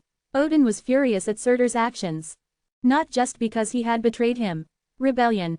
It was something that could happen enough in an old country. So Odin thought that it had just happened. But the method was wrong. You shouldn't have involved the people of Asgard. Surtur looked even more exhausted. But that was why Surtur was at his strongest now. The more tired and hurt he got, the stronger he became. That was the scariest thing about Surtur. You still have that old-fashioned way of speaking. Surtur still ignored Odin. He had not gotten along with him for a long time. Asgard will be destroyed by this anyway. Your time is over. Yes. Odin nodded obediently. My time is over. Now is the beginning of the next era. Swaa. The corners of Odin's mouth went up. Even though it was not a situation to laugh in, he laughed. Time changes anyway. Asgard and this tower have been stagnant and rotting for too long without flowing. The water that had been blocked by a solid dam began to flow again. It was also a very long time since it had been blocked, so it rushed forward. It's time to step down, Surtur. What nonsense. Swaa. A familiar flow of magic power. With a chilling feeling down his spine, Surtur turned his head without realizing it. No way. Is this really possible? Thud. Hercules gripped the silver spear that had come into his hand. It was so heavy that it felt like it would fall out of his hand at any moment. Unable to lift, unable to lift, unable to. The message kept popping up in his head. Because of that message, Hercules had a hard time lifting the spear. Dingnur. The strongest spear in this tower that Odin had thrown. Hercules was lifting the spear with difficulty. It will be possible. Looking at Dingnur being lifted slowly, Yuan stuck out his tongue. He had only said he would try it once, but he was really lifting it. Item with usage restricted by the system. Lifted an item that was impossible to lift. A miraculous power that made the impossible possible. He realized once again how absurd Hercules' strength was. I don't have that much strength. And it was the same for everyone else. Even Hercules could barely lift it, and he couldn't swing or throw it. Even Hercules could barely lift Gingnur, let alone wield it or throw it. Searcher found them. It was impossible to beat the system. Therefore, what I had to do was meet the system's requirements. Udent Havito struggle samuch. Ein Theonuhos going to bait using, after all. It'll be difficult. He only said it would be difficult, but Hercules was certain that Yuan wouldn't be able to lift Gunnar. It's displaying a message that I can to say. This is an attempt that I can use. No matter how strong Hercules was, there was no way he could go against the system. The system was the absolute law. In the first place, it was strange that he could even lift it halfway like this. However, it says I can't lift it, but it doesn't say I can't use it, does it? Yuan reached out towards Gingnur, which Hercules was struggling to lift up with both arms. This hasn't been activated yet. Gingnur reacted to Odin's magic power. In the first place, it was an item that belonged to Odin, and therefore, only Odin could use it. However, that didn't mean there was absolutely no way to activate Gingnur. Yuan reached out towards Gingnur with one hand while putting his other hand into his inventory. Clang! A familiar feeling filled his hand. When he took it out, he saw a clock that looked even more broken than before. Broken clock spring, a clock that has lost its power and its purpose is unclear. Most of its power has been lost, and only a small amount remains. This was an item that was now nothing more than trash. It was an item that could not be used again as a clock spring, and now it seemed to be of no use other than as an old prop. However, according to the description, there was one thing. There was a way to use this. The clock spring is an item created by Odin, Mimir, and Kronos together. It didn't matter if it was only a small amount of power. The purpose was to meet the activation conditions of Gingnur in the first place. Creak, click, click, the clock spring in his hand began to make a sound. A small amount of magic power came out. It was far too little magic power to operate the clock spring. However, creak, thud, that much was enough for Gingnur to react. Quote. Hercules looked at Yuan, who was lifting Gingnur with ease, with a puzzled expression. No, he was shocked. You lifted it. Yuan lifted Gingnur. And it was much easier than he had. Regardless, Yuan looked at Gingnur, which was trembling in his hand. It's consuming magic power. Gingnur had been consuming his magic power ever since it was activated and had been growing stronger. The magic power concentrated in the spear grew larger and larger, and it gradually became more and more burdensome to hold. All wait, Gingnur was an item that needed to gather strength for a long time before it could finally play its power after activation. And there was plenty of magic power left for Gingnur to consume. Whoosh, whoosh, the heart of fire. Inside it, Gingnur consumed the purple flames and grew stronger. How much time passed like that? Flick, Surtur has found us. Chapter 274. A spear filled with magic, fired from the heart, bursts into flames. Thud, Surtur, who had noticed the existence of Gingnur, began to move. It was impossible for anyone other than Odin to handle Gingnur. That brief moment of doubt caused him to be one step behind. However, Heracles, no matter how late he was, there was still a bit more time before Gingnur started up and could be thrown. And this was for that moment. I'll ask you for a moment. Hurry, creak, Heracles planted his feet firmly on the ground. I may not be able to hold on for long. Bam, Heracles blocked Surtur who was charging towards him. Surtur, whose charge had been blocked and his body momentarily wobbled, glared at Heracles with his red eyes. This bastard, you suddenly looked back, crackle. Odin appeared behind Surtur, his hand was filled with the power of lightning. You were reckless, rumble, a blue lightning bolt pierced Surtur's body. Blood gushed from his chest, and Surtur's body swayed. He had no time to look back. Odin was Odin, but for now, there was a bigger problem right in front of him. Let go of it. Gingnur was an item that could only be used by Odin. But that item was starting up right before his eyes. He didn't know why. However, he couldn't afford to be careless because he couldn't understand it. The U1 in front of him was someone who had already taken away his fire, a guy who had done something incomprehensible. It was mine, that thing. Gingnur, an item that Odin had obtained after passing the administrator's test shortly after Asgard was founded. Surtur had thought that Gingnur was his ever since Odin had first gotten his hands on it. Therefore, snap, Surtur, who had been staggering, reached out towards U1. Let go, swish. Surtur glanced down at the force that was tightly holding onto his body. Heracles, the one who had blocked him once, was holding onto his feet. Stop, Surtur. Heracles clearly recognized his role. Strength to match Surtur, that was the greatest advantage he had. That's all you have to do. Crackle, crackle, rumble. Gingnir devoured Yuan's magic and amplified it. Yuan, who was gradually feeling burdened by the increasing power, soon assumed a throwing stance. Creak, his body swayed just by assuming a throwing stance. The Gingnir in his hand was an item that was too difficult for the current Yuan to handle. Originally, this was Odin's position. Screech. Faces that naturally came to mind in this situation. Those damn bastards. One shot might not be enough. The conference room bustled at Odin's words. He didn't go down even with Gingnir. Then what can we do? Is there another way? The brainstorming continued. No, it was about to continue. There is no other way. Until Odin cut off everyone's worries like a knife. Gingnir is the best way. To cut off the breath of that tenacious bastard, Searcher. Even though you're here, I'll probably be there by then. When Sun Ogong shrugged his shoulders and spoke, Odin shook his head. Winning or losing is a secondary issue. If we clash with Searcher, Muspel's sons will move, and it wouldn't be strange if the fight with him continued for several days. Right, if it's Searcher. Searcher possessed a monstrous vitality.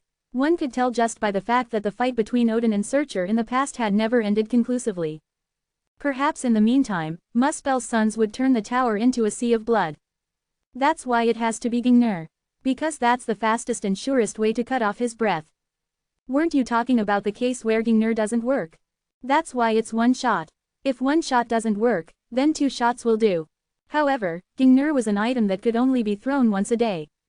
Furthermore, if he missed that one chance, it would be difficult to get another chance to start it up and throw it without enough time to spare. That's why you have to throw it yourself. Crackle, crackle. Rumble. The spear imbued with magical power from the heart spurts fire. The magical power that Gingnir itself possessed was amplified, and Yuan was caught up in it. It was a serious level of body overload. It was really time to throw Gingnir. Boom. The spear left his fingertips. Screech. Yuan visually confirmed the direction in which the spear was flying. It hit. His consciousness slowly faded away with a sense of relief. And at that moment, screech, a blue membrane created by Odin covered Yuan's body. Boom. Gingnir, which left his hand, became a fire bigger than Surt and pierced his body. Giants. The giants are here. Asgard.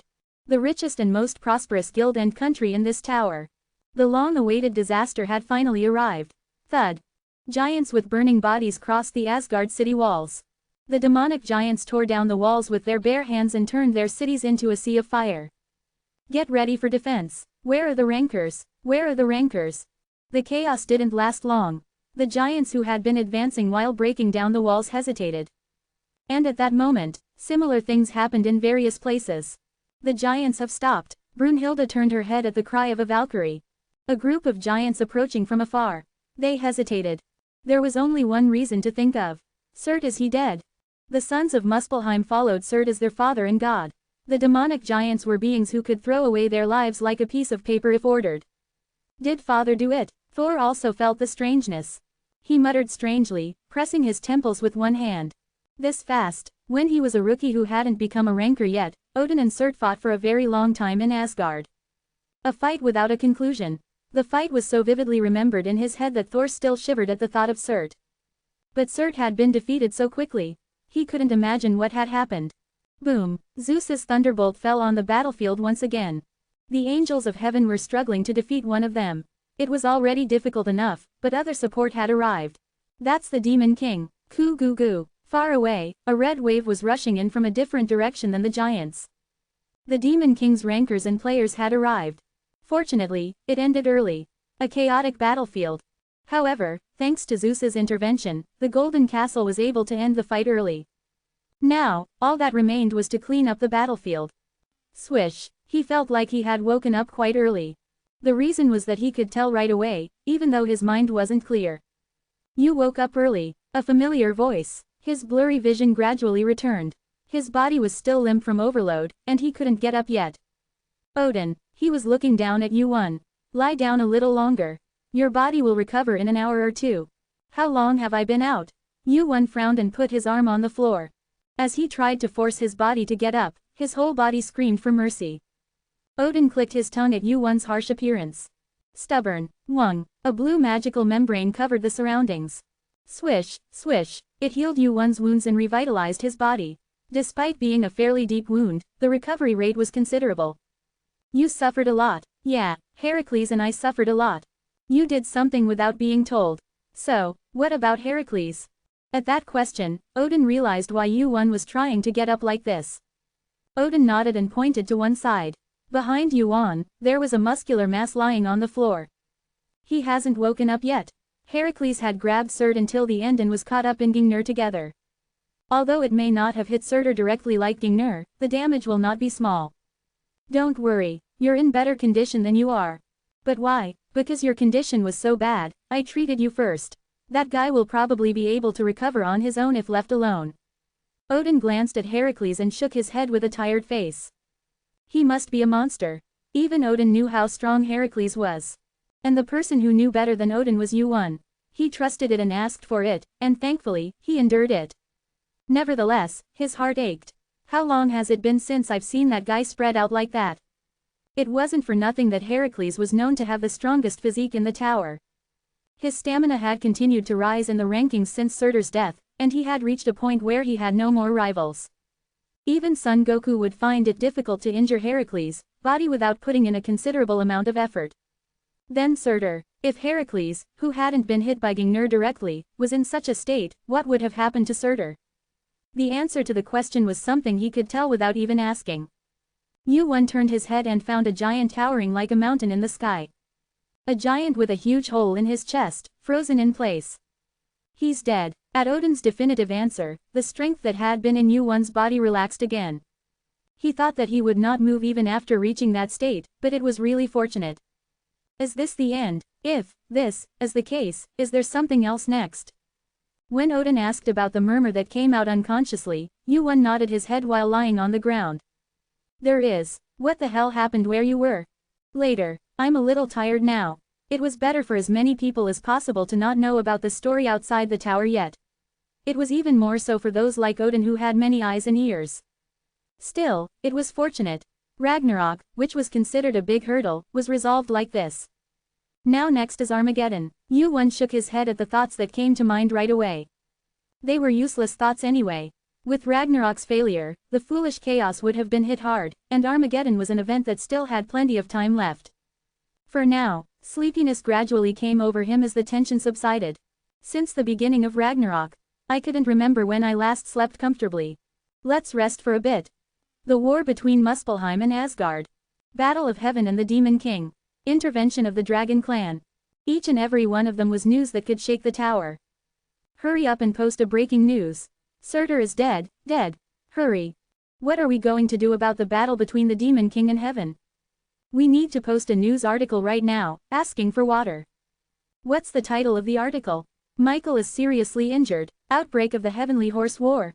A tower stained with blood. What do you think? That's good. Send it out. Zeus has also been released. His whereabouts are unknown. Is the investigation important now? Are you the investigation team? Send out the article first. The reporters who reported the news of the tower were so busy that they couldn't even sleep at night. The fight between Muspelheim and Asgard was such a big event. Not only were the giant guilds intertwined, but also the Dragon Clan, the Demon Clan, the Giant Clan, the humans, and various other races were intertwined. Breaking news after breaking news. In the process, one reporter asked for one more news item. Team leader, what about this? What is this? The team leader, who quickly checked the article, nodded his head. Send it out for now. Compared to other news, it was too trivial. No, it was an unrealistic article that no one would believe. Kim Yu-won throws Gungnir. His ranking will rise.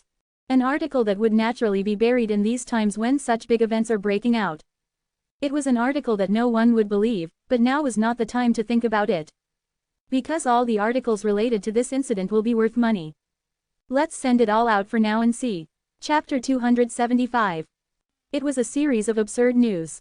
One by one, as the news was delivered, the various guilds in the tower were in an uproar. Zeus has been released. Hades' brow furrowed as he received the news. It was the news he had been most worried about. Is the storm going to blow again? Zeus, who had regained his freedom. He was the being Hades, who had become the current Olympus Guild Master, was most wary of. Originally, it was no exaggeration to say that Olympus was created by Zeus' power and extraordinary mind. Even though his abilities were in the same category as the other three gods, Hades could not dare to stop him. The title of the three gods was not because their power was superior, but because the three of them were brothers. Other than that, Surtur is dead. I can't believe it. That monster. The giants were in an uproar over Surtur's death. Surtur was like a symbol of fear for the giants. The news that such a Surtur had fallen was no different to the giants than the sky falling and the earth rising. Giants and Asgard, the clash between the Demon King and the heavens. The appearance of the Dragon Clan. Among the shocking news, the Heavenly Horse cult focused on one piece of news. Is this real? Cheonma Shinkyo's Kwang Hammock asked, looking at the news on the player kit. He had recently broken through the 50th floor and had immediately come to the Archmage Pung Bakrim with the news of U1. As it happened, he was also sitting on the floor watching the news of U1. At Kwang Hammock's question, Pung Bakrim shook his head with a wry smile. Well, in fact, it was absurd news. No matter how much he was their young leader and someone they should respect, well, this was. Of all things, Gingnir. Gingnir, the most powerful spear in this tower. It was an item that even the great high-ranker Odin was known to be bothered by wielding. The fact that U1 had activated Gingnir was surprising enough, but the news that he had used it to kill Surtur was even more unbelievable. Are the broadcasting guys out of their minds? At Kwang Hammock's question, Pung Bakrim shook his head. It may be exaggerated, but it's not without basis. They're not the kind of guys who would spread news that doesn't exist. It may be exaggerated, but it's not groundless.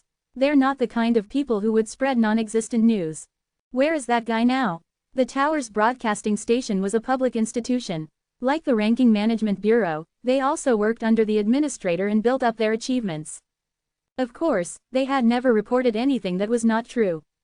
Of course, there were times when there was a lot of exaggeration. Then really, we have to check to be sure. The voice was unexpectedly calm. Usually, Pung Bakrim, who praised U1 more than enough, wondered what was going on, but Pung Bakrim was already smiling.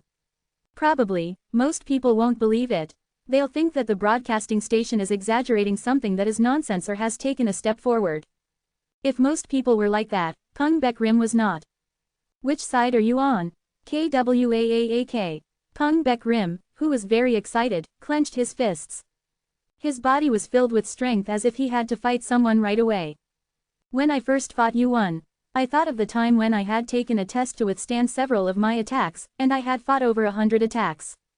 At the time, I just thought that one monstrous new player had entered. I believe it. Now his mind has completely changed. Because he is our god. It was 2 days after that U1 woke up.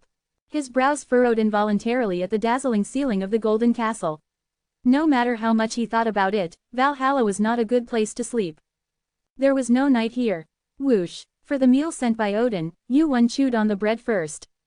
Hunger was pressing. It seemed like he had been starving for a long time. I heard you woke up.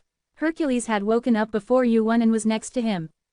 U1, who chewed and swallowed the bread in his mouth, asked while eating the soup. When did you wake up? A long time ago. How's your body? It was a little sore, but I'm fine now. It feels a bit unfair. It can't be helped, it's because of the difference in our stats. If Hercules' brute strength was due to his strength, his brute defense was due to his stamina stat. And the higher the stamina stat, the faster the body's recovery rate. It was natural that Hercules recovered faster than U1. My grandfather resents you a lot. He told me to punch you in the face if I saw you. Is it because of Zeus? Yeah, where did that guy go? He's not answering. It seems like he really just finished what he had to do. The news that Zeus had protected Valhalla and the Golden Castle had already spread like wildfire. Some said that Zeus had naturalized to Asgard, but those who really knew Zeus knew that it was impossible. Just answer that his whereabouts are unknown. He probably won't cause any big trouble. How can you be so sure? Because we have the same goal. Zeus's goal had turned into foolish chaos. Also, through Sun Ogong, he learned that in the future, he would actually fight against Outer. It was easier this way when he knew the results for sure. Even if he didn't know which path he would take to get there, he could still learn about the person if he knew the destination. Wu Jin shrugged and stuffed the remaining bread into his mouth. Rather, I hope that guy runs wild and gets bigger right now. With those words, Wu Jin glanced at Hercules for a moment. The person who would be most hurt by these words was probably Hercules. He had also agreed to release Zeus, but Zeus was both his father and his enemy. I wonder how Hercules thinks of Zeus. Really, fortunately, the reaction wasn't bad. As if surprised, Hercules looked at Wu Jin and waved his hand. We each have different things we want. I have no intention of forcing my will on you. I thought Hercules would say this. Of course. However, Hercules wasn't stupid enough to just forgive him. If he does the same thing again, I'll end him myself. Snap. Hercules' eyes flashed with fierce fighting spirit as he gritted his teeth to suppress his anger. This time, I'll make sure he doesn't end up in a place like prison. Really, the air was heavy as if it was going to explode. Hercules still didn't fully trust or forgive Zeus. He couldn't help it. No matter what happened in the future, the things Zeus had done to Hercules up until now remained unforgiven. I'm sorry. Wu Jin closed his eyes and let out a sigh of frustration. This time, I'll have to disagree with you. Hercules. Heracles. And you won. A giant slayer and a hero called High Ranker. That was why Yu-Won had come back as his substitute. He was merciless to those who he thought went against his will and justice. Zeus was the same. Through this incident, Yu-Won confirmed that he was a card that he could use. He was once again confirming what he had learned through the information that Sun Wukong had brought. He was a great card. A high ranker within the top 10. Furthermore, he was a being with the power to reach within the top 5 in the future. Now that such a card was in his hands, it would be an overly leisurely idea to discard it without using it. A short silence. Don't be so obvious. At those words, Yu-Won realized that, at some point, he had been closing his eyes or avoiding Heracles' gaze. Lifting his head to look at Heracles again, he saw that he had the same expression as usual. I know that you're preparing something. I'm not stupid enough not to know that you need Zeus for that. Heracles stood up as he said that. And it's the same for me. He couldn't answer. It was the truth. Heracles had moved for Yu-Won even after knowing all of those facts. Believing that his judgment and the results that followed were correct. I hope you don't disappoint me. Please. Just as Heracles was about to leave the room. And Heracles, who had paused for a moment, opened his mouth. Your rank has gone up. Check it out. My rank. I'm going. Creak. Heracles left his seat. Left alone, Yu-Won took out his player kit after thinking about Heracles' last words. Although it had only been 2 days, it seemed like a lot had happened. Out of all that, what stood out the most was the fact that the Dragon Clan had started to move. The fact that they, who had not shown themselves to anyone other than a few players, had started to move was news that would make many large guilds nervous. Next, my rank. Yu-Won checked the rankings that the Ranking Management Bureau updated daily through his player kit. There had definitely been quite a change in the rankings because of this incident. It was a big event, and there were many who had performed well. Heracles' rank had risen to 13th place. Probably, if he mastered the use of his cudgel, his rank would quickly rise to within the top 10. And as for Hargon, what's with this sudden rise? Floor 80, a floor only accessible to chosen players who are almost rankers. And so, as expected, the test for the 80th floor of the 10-floor section was famously difficult. However, within such a testing ground, bam, bam, a man with golden hair stood alone. Crackle, crackle. Bright yellow lightning pushed away the trees, creating a clearing. The players who had been lying in ambush were all swept away at once by the lightning. It was an overwhelming difference in power. Wow. Our team leader is a real monster, isn't he? What's going on? He had single-handedly overcome that difficult test. Now, even the most minor rankers wouldn't be able to hand him their business cards. Was it after we finished Olympus? Yeah, he's definitely gotten a lot stronger since then. His personality seems to have changed a bit, too. The destruction of Olympus was definitely a major event. Hargon was the only one on the team who had participated in that battle. And Hargon, who had returned alive from that battle, was a changed man. Even before that, he had been a monstrously strong fighter, but now he seemed to be unbeatable. Hargon, who had led the test alone while emitting golden lightning, soon retracted his magic power and walked over. The number of his team members had dwindled, and now only 5 remained, including Hargon. Let's go. The test was not over yet. Hargon did not stop, for there was still work to be done. As if someone was chasing him, Hargon ascended the floors without a moment's rest.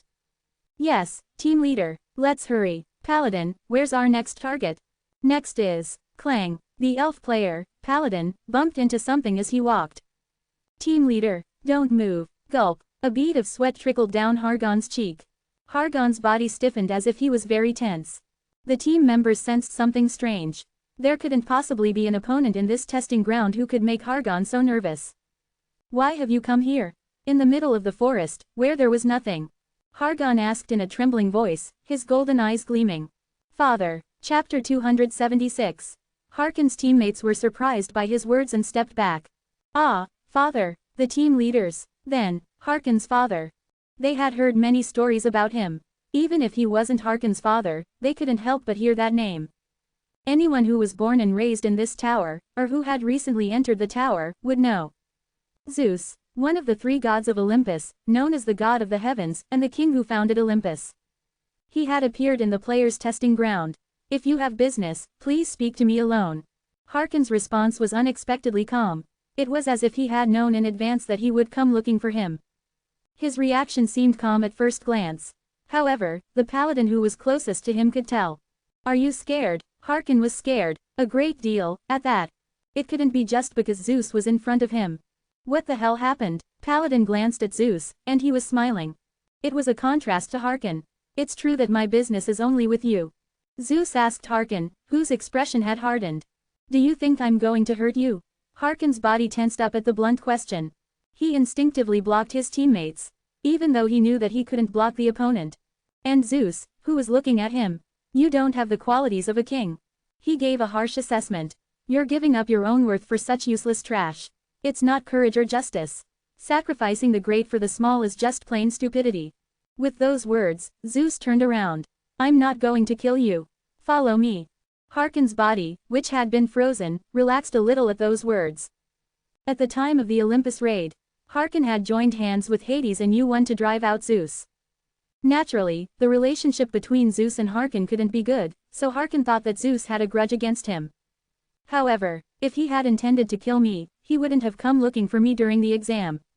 Players in the middle of a test are protected by the administrators. It was the tower's law to ensure that the test could be taken fairly, and it was also the part that the administrators were most sensitive about. I'll be back in a moment. Thud. Harkon followed Zeus, leaving his teammates behind. It felt like he was walking into the mouth of a giant monster.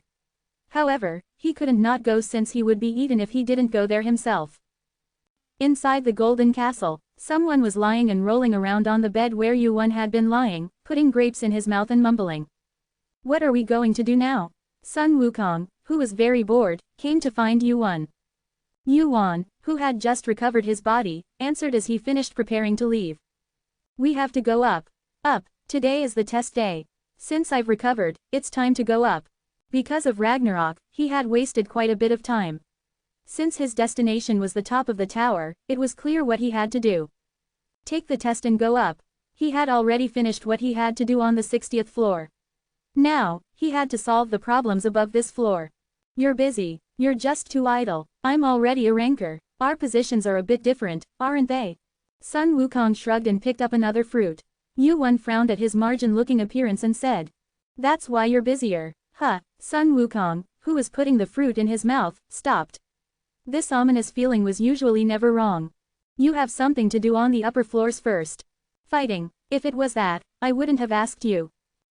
Sun Wukong made a very tired face. U1 didn't like to send Sun Wukong to places where he could cause trouble. Why don't you trust me a little? There have been many times when I sent you and the fight only got bigger. If it's not a big deal like this, I don't think I can trust you. Am I a child? It's different now. I don't believe you. If I send you, another incident like Ragnarok or Gigantomachia might happen. Quote. He had nothing to say. In reality, Sun Wukong liked it when fights got bigger. Furthermore, Sun Wukong was a high ranker who was counted among the best in the tower. Since the power of a single person was comparable to that of a large guild, it was difficult to see his movements as just the movements of an individual. Depending on his actions, it could turn into a war, not just a fight. What about Fafnir and Britra? What happened to them? What about Fafnir and Britra? What happened to them? The test that unfolded on the blazing ground was as difficult as a 10-floor section for the players climbing the tower. The environment was so harsh that the players wanted to pass the test and move up as soon as possible. I sent Tyler back. He said he'd come back for now. For now, let's just leave it for later. That's probably what he meant. He spoke casually, but his voice was dripping with regret. Speaking of which, is there any point in letting those guys live? You mean the dragons? Yeah, there is. It preserves the strength of the species. Can they be rehabilitated? It's not impossible. Sun Wukong made a puzzled expression at Yuan's words. At least in his memory, there was no story related to the rehabilitation of the dragons. Perhaps this was a picture that Yuan was drawing separately. If you're thinking about something like this on your own, then there must be some kind of variable. The Yuan that Sun Wukong knew wasn't the type to move without any basis. Rather, he thought too much. What is it, that variable? Zeus. Zeus, why do you think so? Sun Wukong hesitated for a moment at that question, then shook his head. No, I hate headaches. Anyway, it was enough to know that there was a basis. Sun Wukong sighed deeply and got up from where he was lying down. So what? What do you want me to do? Yuan told Sun Wukong about the things he should do first from above. It wasn't a complicated task. In the first place, Sun Wukong was better suited for running around with his body than using his head. Sun Wukong scratched his head as he tried to remember Yuan's words and replied. Well, if it's something like that. Still, it seemed to relieve his boredom a little. Sun Wukong, who had been lying down lazily until just now because he had nothing to do, got up from his seat right away. Then let's go up there. Knock. At least when it came to taking action, he was reliable. As soon as his task was set, Sun Wukong jumped out the window and got on Kinto-un. Sun Wukong quickly disappeared from sight. Yuan watched Sun Wukong like that and nodded. Let's do it. A very late reply. The time for the test to begin was approaching, and Yuan also began to move. Then I'll leave that side to Sun Wukong. The first thing he had to do now that he was going up. Where are you hiding, Zeus? It was to find Zeus, who had disappeared. Muspelheim, the 65th floor test site. The tests unfolding on the blazing ground were just as difficult for the players climbing the tower as 10 floor sections. The environment was that bad, and the players wanted to pass through the stand climb as soon as possible. Around 50 players participated in the test. The number of participants had definitely decreased compared to the lower floors.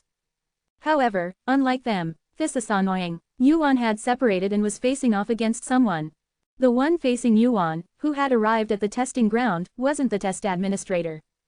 Aounjump, just over a meter tall, with pure white skin. It was the floor administrator. You're an abomination that's throwing off the balance of this tower. I've been turning a blind eye to you until now, but you've crossed the line. Hoinderstood. Actually, Yuan had the feeling that the administrator had been overlooking a lot of things.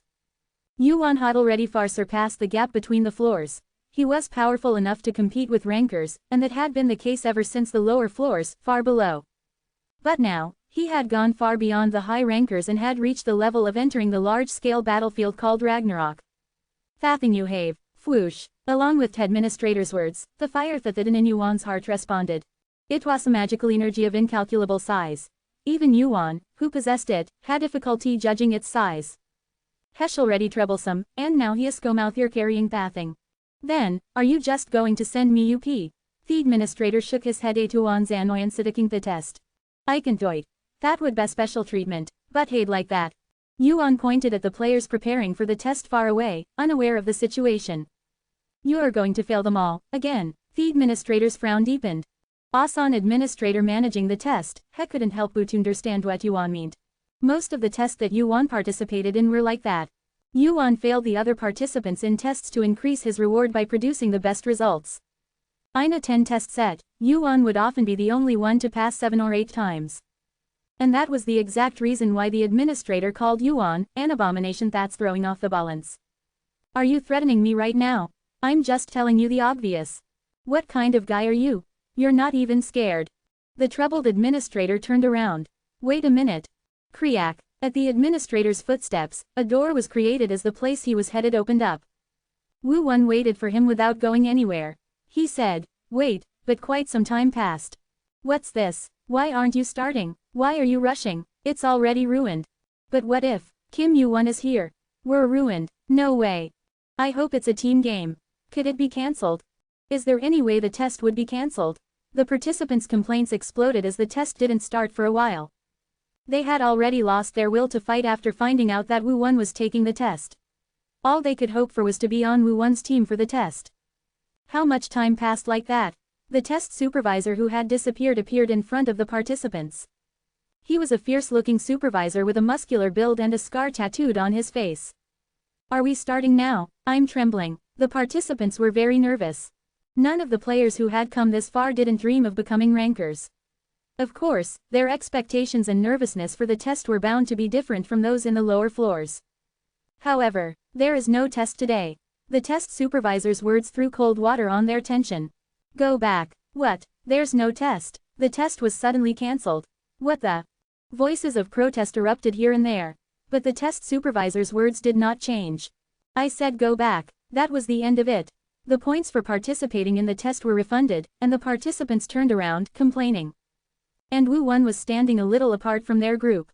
That's what happened. Boom. The administrator reappeared, tearing through space. Wu-won looked at him as if asking for an explanation. I'm going to hold a new test. It was an unexpected conclusion. Cancelling the test that was right in front of them and holding a different test. It was clear that it wouldn't be an ordinary test. What kind of test is it? From the 65th to the 79th floor. Sighing deeply, the administrator looked at Wu-won as if he was a pain in the neck. It's a test that will make you go up all at once. Chapter 277. Climbing multiple floors at once. It was the first time I had heard of this type of test. However, if there was such a test, I could save a lot of time. I felt thirsty. Of course, the difficulty will be high. It is a test that will make you climb multiple floors at once, and it is a test that will allow other players in the corresponding floors to participate. If I couldn't stop Wu-won from participating in the test, I would try to send him up quickly. And it was a system that tried to balance things out by increasing the size of the board and the rewards. As expected of the administrators. They were very good at thinking in this way. Will you challenge it? Wu-won was in a hurry to go up as soon as possible. I will do it. It was an offer I couldn't refuse. It will take about 10 days until the test starts. We need to prepare, and we need time for the others to know. I understand. 10 days. Since the base was in Valhalla, it was the perfect time to test my new powers. Tring. A message appeared on the player's kit. What is it? Even on the kit of a player who was sleeping soundly. Who is it? Even on the kit of a player who had just started eating. I don't know the number. From the 65th to 79th floors. The same message arrived on the kits of the players who were climbing the tower and waiting for the test. It was a message from the administrator. In 10 days, a special test awaits you. The reward is a special test. What is this sudden event? What is the reward? It was an event that could turn heads. Furthermore, it wasn't just a simple event like the Murim competition. Up to the tower climbing authority. Isn't this just a test? This is great, but the contents of the test. The test, which was taking place near the top of the tower, caught the interest of the rankers.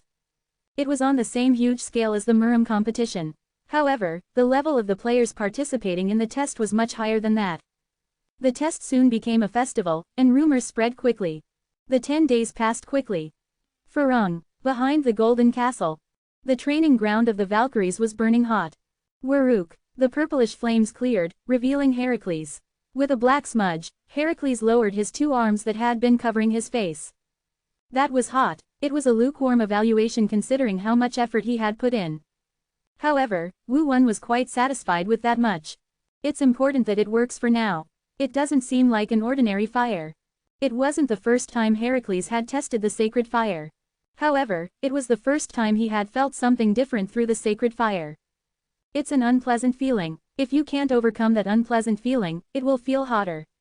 Ordinary fire can't do that. Really, Wu-won's eyes sparkled. What Heracles felt wasn't just a feeling of heat. The unpleasant feeling he mentioned was a completely different concept. The sacred fire was a fire that grew by consuming the opponent's emotions. And the essence of that ability begins with instilling fear in the opponent. A sacred fire that fails to instill fear is just a fire that is a bit louder and hotter. However, that sacred fire instilled an unpleasant feeling in Heracles. The sacred fire changes in power depending on my proficiency and the user's ability. The fact that the sacred fire worked on Heracles means the place where Heracles was standing. The distance that had felt far away narrowed, and soon it felt like he had stepped 1 foot into the place where he was standing. Does that mean I've started to step into his territory? It was good news. To have obtained the fire that Surt had been cherishing, and for the sacred fire to grow this much. If it was a fire that could work on Heracles, it should work on all but the top high rankers. Was the test tomorrow? Swish. At Heracles' question, Wu-won answered while changing his clothes. Yeah, I should at least go and watch. This test was a much bigger event than the Murim competition. Many great players would participate, and they would all gather to perform a sword dance. I'm looking forward to it. When the contents of this test were revealed, the eyes of the tower were focused on it for a while. I wonder what will happen when that many players gather. Heracles was also interested in the test. Heracles, too, became interested in the test. It was a fairly heavy and solid-looking item. The moment Susanoo saw it, he realized it was Hephaestus' work. Almost 10,000 players formed a team. On the other hand, Yuan had to face them alone. A 1 on 10,000 fight. It was a ridiculously structured test.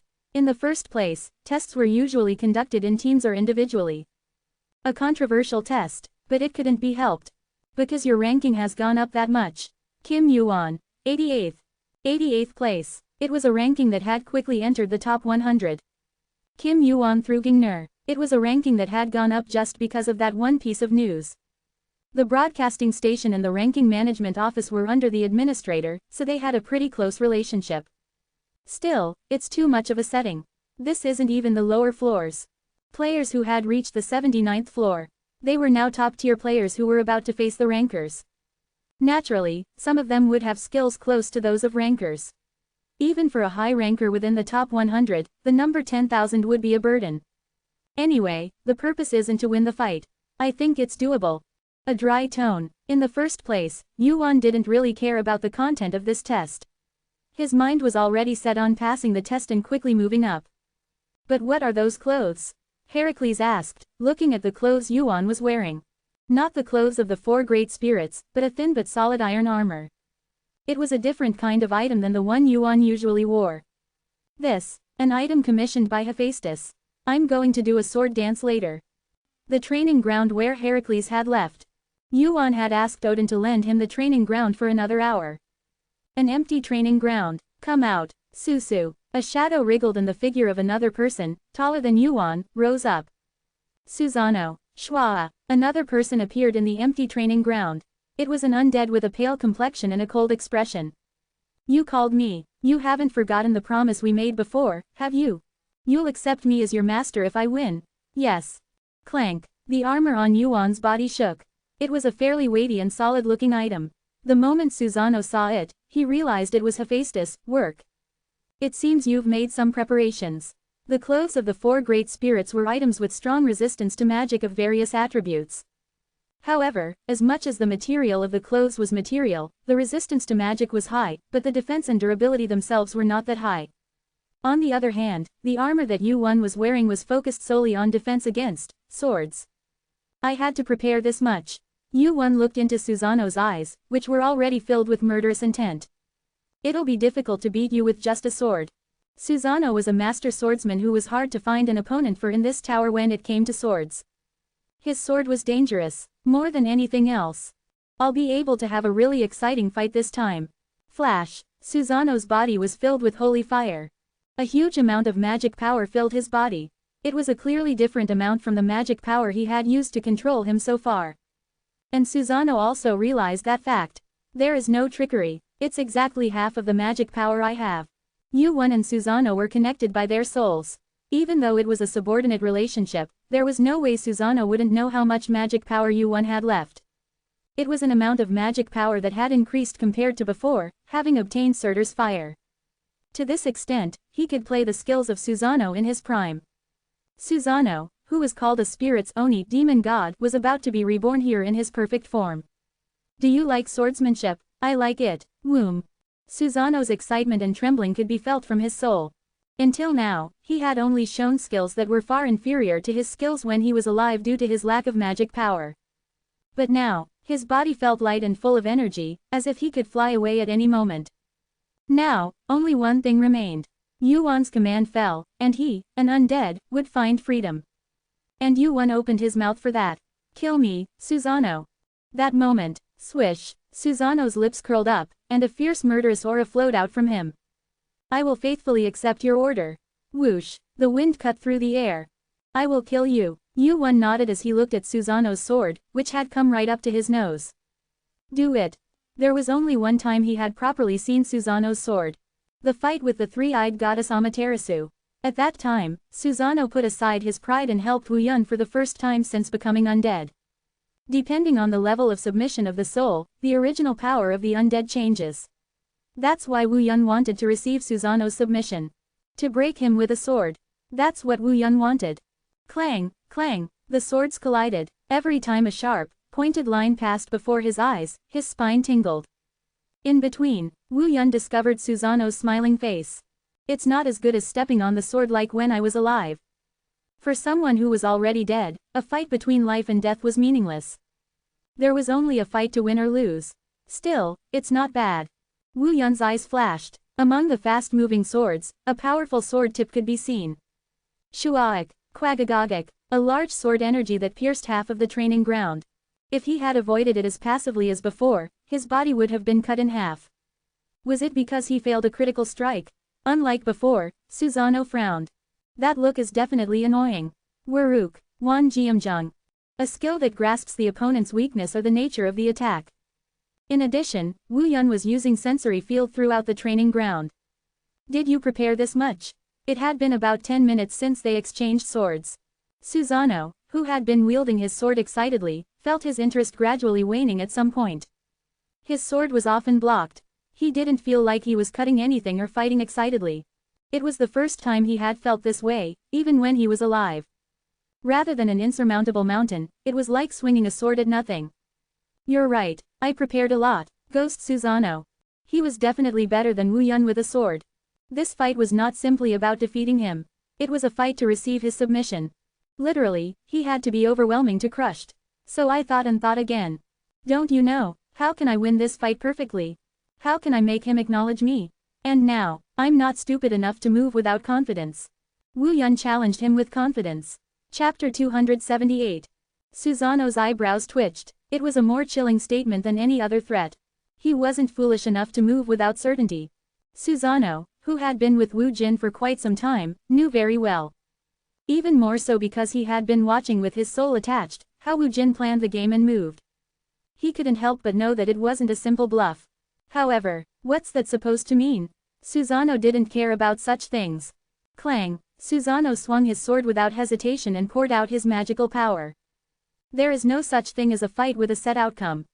I create the outcome. Boom, the power in the sword grew stronger, and the magical power Susanoo had received quickly drained away. Certainty, screech, hundreds of blades surrounded him. The momentum was no different from the beginning. There is no fight that you can't win. Even for you. Clang, clang, the sword strikes fiercely. Countless sword marks were made on the floor of the training ground. While fighting, Wu Jin thought of what Odin would say to him later. You're not looking back. The amount of magical power Wu Jin had given him was limited.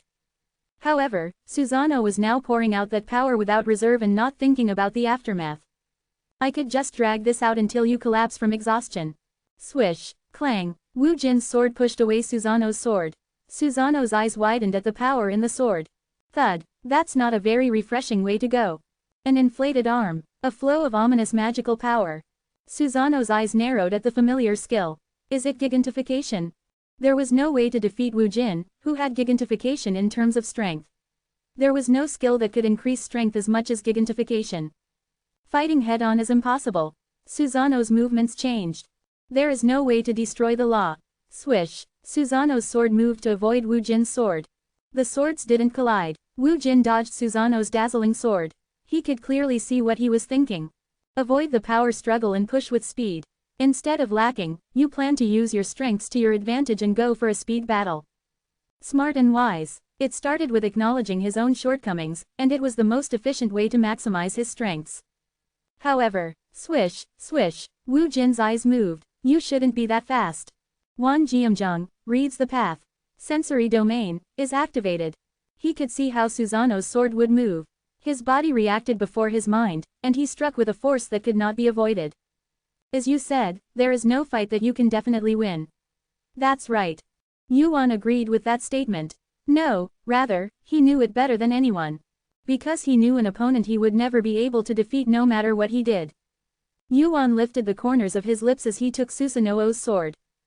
But at least that's not you. The day of the test had arrived. Wind blew on the top floor of the tower. Muspelheim was a hot and desolate place, but this test was special. Many rankers and players had gathered, selling special Muspelheim lava spheres. They're great to use as a brazier. The pride of Muspelheim, the treasure of the giants. Come, Take a look. Selling dwarven beer. It'll cool you down on a hot day.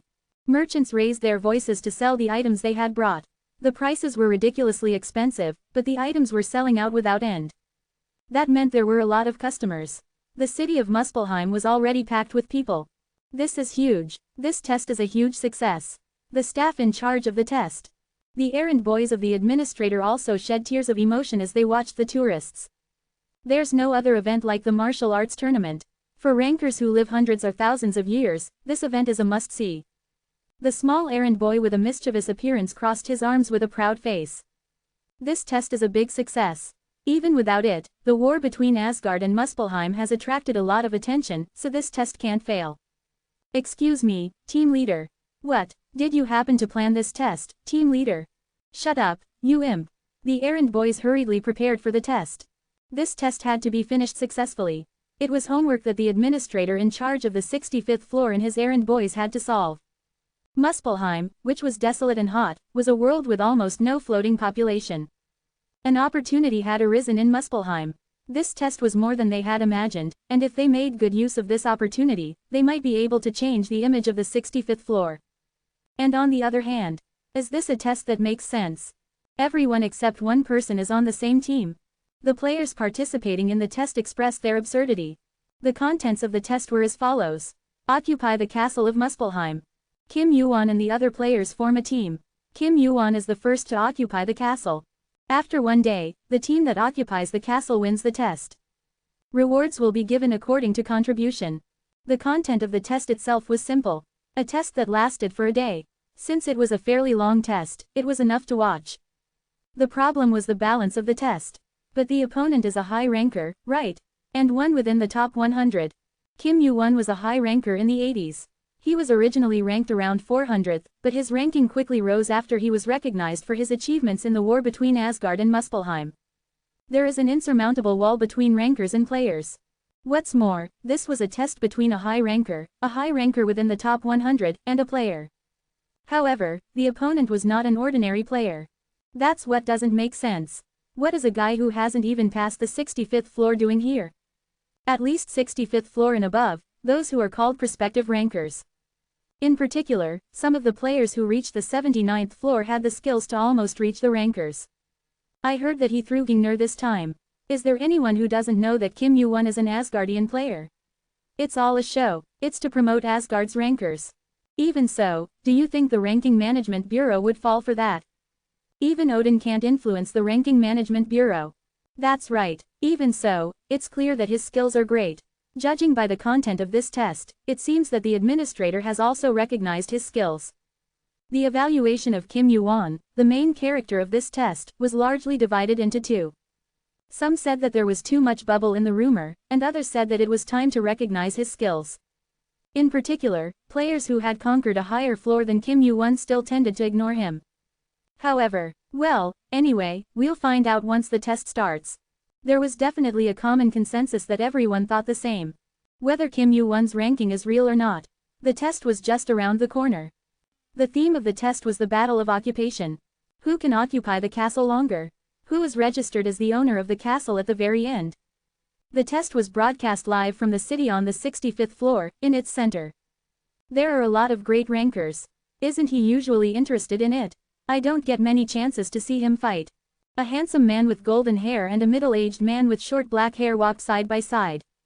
As the two walked, the densely packed crowd parted to the left and right. Don't you think we're being a nuisance? It's because you stand out too much. I think it's because of my uncle rather than me. Hades and Apollo. It was the procession of the two high rankers of Olympus. In particular, Hades was known to rarely engage in external activities, and as he was called the king of hell, many people feared him. Well, anyway, thanks to you, I was able to get a good seat. Apollo looked up at the giant screen in the center of downtown. It felt as if a huge castle was standing right before his eyes. If you didn't look closely, you would be confused as to whether this was a screen or real. It looks like the errand boys worked hard. Is that so? That's great. Hades' eyes turned to the many players reflected on the screen. A number as dense as an ant colony. There were really a lot of them, as they had said there would be 10,000. They said even that was supported on a first-come, first-served basis. There really were a lot of players in this tower. And only a very small number of them could become rankers, and they were the players who had the qualities to become rankers. Most players couldn't even get past the 10th floor and would fall out. In other words, Yu-1 was facing 1,000 selected elites. As he was looking at the screen like that for a moment. "Grandfather, over there." Without waiting for an answer, Apollo tapped Hades on the shoulder in a floating voice. "What is it? That guy came here too." "That guy?" Hades' head turned. Where Apollo was pointing, there was a person at the center, and people were moving away to form an empty circle. They seemed reluctant to approach. Hades, who had wondered what the commotion was about, was convinced when he found him. Asura, a man with copper-colored skin and thick muscles. A man with 10 weapons all over his body. He was staring at the screen. Why is Asura here? Asura was a dangerous ranker. Not only his skills, but he also liked to fight and had no qualms about killing. The number of high rankers who had died at his hands was well over a dozen. Asura had even been warned by the administrator for picking fights and killing his opponents without any cause and effect. It seems he's interested in Kim Yu-1. Isn't that dangerous? It would be, if it's Asura. It wasn't just a normal level of dangerous. The fact that he had been quiet for a while after being warned by the administrator meant that he must have intended to finish him off. He had probably been looking for his next victim for quite a while. "I'll tell Heracles." "Yes, please do." With Asura's appearance, Hades realized that more rankers than he had thought were interested in this test. Even if he just glanced over it, there were several familiar faces that he knew. Asura, Tsukuyomi, Thor, Brunhilde, Merlin, Belial. It was like stars had gathered to form a Milky Way. It wouldn't be enough even if we had a war here right now. There was only one reason why they had come to this place. It was to confirm Yuan's abilities. Yuan's abilities, which had been shrouded in a veil. Since the test was open to rankers, they must have thought that this was an opportunity to confirm it. Then, Hades' gaze turned back to the screen. Up to the top of the castle that appeared on the screen. "It's Kim Yu-1. Is it starting? I've been waiting for this. Hey, over here, 3 beers, please." As Yu-1 revealed himself, cheers erupted from all over the place. The one-on-one test had begun. Chapter 279. This is a piece of cake. Right, it's like we hit the jackpot. The players looking at the castle predicted an obvious victory. This was a battle they couldn't possibly lose from the get-go. If we pass this, will it be the 80th floor? What kind of rewards will we get? Does the contribution rate also get divided depending on the castle raid? There's only one enemy. How will the contribution rate be set? I don't know. Let's just get carried. Just before the start of the test, the players participating in the test were relaxed. Of course, not all of them were. Something's weird. Is it really okay for it to be this easy? There's no way. The admin isn't that sloppy. However, this was a test without any special variables. Siege warfare. Out of the countless types of tests, there was no test as straightforward as this. All they had to do was lure out the opponent guarding the castle and take over the castle. He's out. It's Kim Yu-1. Is it starting now? Kim Yu-1 appeared on top of the castle wall. There were already 10,000 of them on this side. Strategy, tactics. There was no need for such things. It was meaningless to come up with strategies and tactics with this many numbers. Let's go. I heard the floor you can go up to is different depending on the contribution rate. I'll take the lead. Do whatever you want. I'll just go up 1 floor comfortably. They say you can raise your worth just by stamping your eyes here. The players rushed in like a swarm. Kim Yu-1 walked down below the castle in front of the densely gathered players. However, something is weird. What is? A few sharp-eyed players stopped. A strange sense of unease spread quickly. The players who had been rushing in stopped moving for a moment. He doesn't look like Kim Yu-1. What are you talking about? There's only one opponent. There's no way there could be someone other than Kim Yu-1. The players who sensed something strange looked at the man blocking the castle gate. It was strange. No matter how careless they were, it was natural to know the information about the player they were facing. There was no one among the players participating in the test who didn't know Kim Yu-1's face. However, no way. The opponent really wasn't Kim Yu-1. It was an unfamiliar face. Just then, as everyone wondered, a few faces turned white. Sue. It's Susano. They were players who knew the history of the 3-headed demon. Susano. His face had been forgotten since he was such an old high ranker, but his name still remained vivid and deeply embedded in the history of the tower. Susano. That ghost. Why is Susano here? Who's talking nonsense? Isn't he just someone who looks like him? Clank. Susanoo stepped forward, the distance narrowed, and his face became clearer. A purple aura flickered from his body. Screech. A demonic energy spread out of the castle. He doesn't just look like him. He's exactly the same as the records. I saw him before. It's Susanoo. It's Susanoo. Among the 10,000 players, there were some who had lived in the same era as Susanoo. They weren't immortal like rankers, but they were veterans who had existed as high-level players for a long time. They remembered Susanoo's face, and that memory had never been forgotten. I give up. Damn it, they didn't say Susanoo was here. When did that bastard die? Wait, this is a trick, there's no way Susanoo is here. Swish. KWA quack quack quack. A long line was drawn in the middle of the spot where the players were gathered. The ground was deeply dug, and bright red blood spurted up into the sky. Arg, my arm, what kind of skill is that? It's a sword, you're calling that a sword? The players were bewildered. Susanoo's sword instantly split the vast battlefield in half. In their common sense, it was impossible to do something like this with just one swing of the sword without any special skills. Clang. Susanoo continued to walk with two swords in his hands. My master has commanded. His voice sounded somehow unpleasant, as if he was very angry. No one is allowed to enter here. Screech. Swish. Sharp spikes spewed out from Susanoo. At the same time, some players noticed Susanoo's complexion and the energy he was emitting. Undead. So Kim Yu-won used Susanoo. Damn it. The test seemed too easy. The players who thought so inwardly rekindled their fighting spirit. We don't have to be afraid just because it's an undead. That guy is not the real Susanoo. Undead controlled by a necromancer has its limits. Getting past that guy is the real goal of this test. Everyone, be on your guard. 10,000 players began to burn with fighting spirit. The battlefield, which had been lukewarm, heated up in an instant. Susanoo finally smiled as he faced the crowd head-on.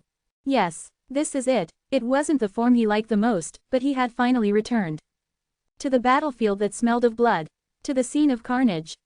Inside the giant castle, lying on the sofa in a bedroom where the bed, ceiling lights, and even the door were abnormally large, Yu-won muttered at the sensation he felt from outside. It's quite a mess. Rumble. The castle shook, though slightly. It was evidence that a fierce battle was taking place outside.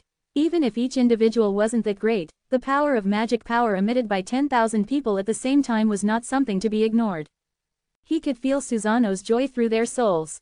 For Susanoo, being able to face such a large army was probably the happiest thing in the world. Of course, he wasn't fighting here out of his own will. I should hold back a little. Send them back alive if possible. Susanoo flinched at Yu-won's command. His smiling face hardened, his rebellious cry seemed to be heard. However, Yu-won's mind did not change. That's an order. Okay. Susanoo, who had been excitedly swinging his sword away from the castle gate, turned around. Soon, he began to swing his sword only at the players who were rushing in, blocking the huge castle gate. Even then, it was mostly to subdue rather than kill his opponents. Of the two swords, Susanoo was intentionally using the one with its blade dulled. No fun. Susanoo's complaint was heard through their souls. Susanoo loved to bleed and walk a tightrope on the brink of death. However, he was now fighting a battle where he couldn't kill his opponents. However, Susanoo had already sworn allegiance to Yu-won. Just the day before, Susanoo, who had lost the battle with Yu-won, became an undead completely under Yu-won's control by making a soul vow. There was no way to refuse. If he continued to refuse Yu-won's orders, he would become a hollow puppet with no self-awareness. No matter how good an opportunity it is, it's not good to have too many casualties here. This test was a test for Yu-won to face 10,000 people alone. He had to protect the giant's castle from them. However, that didn't mean that the condition for passing the test was to kill them all. Players above the 65th floor. If you give them enough time, more than 10% can become rankers.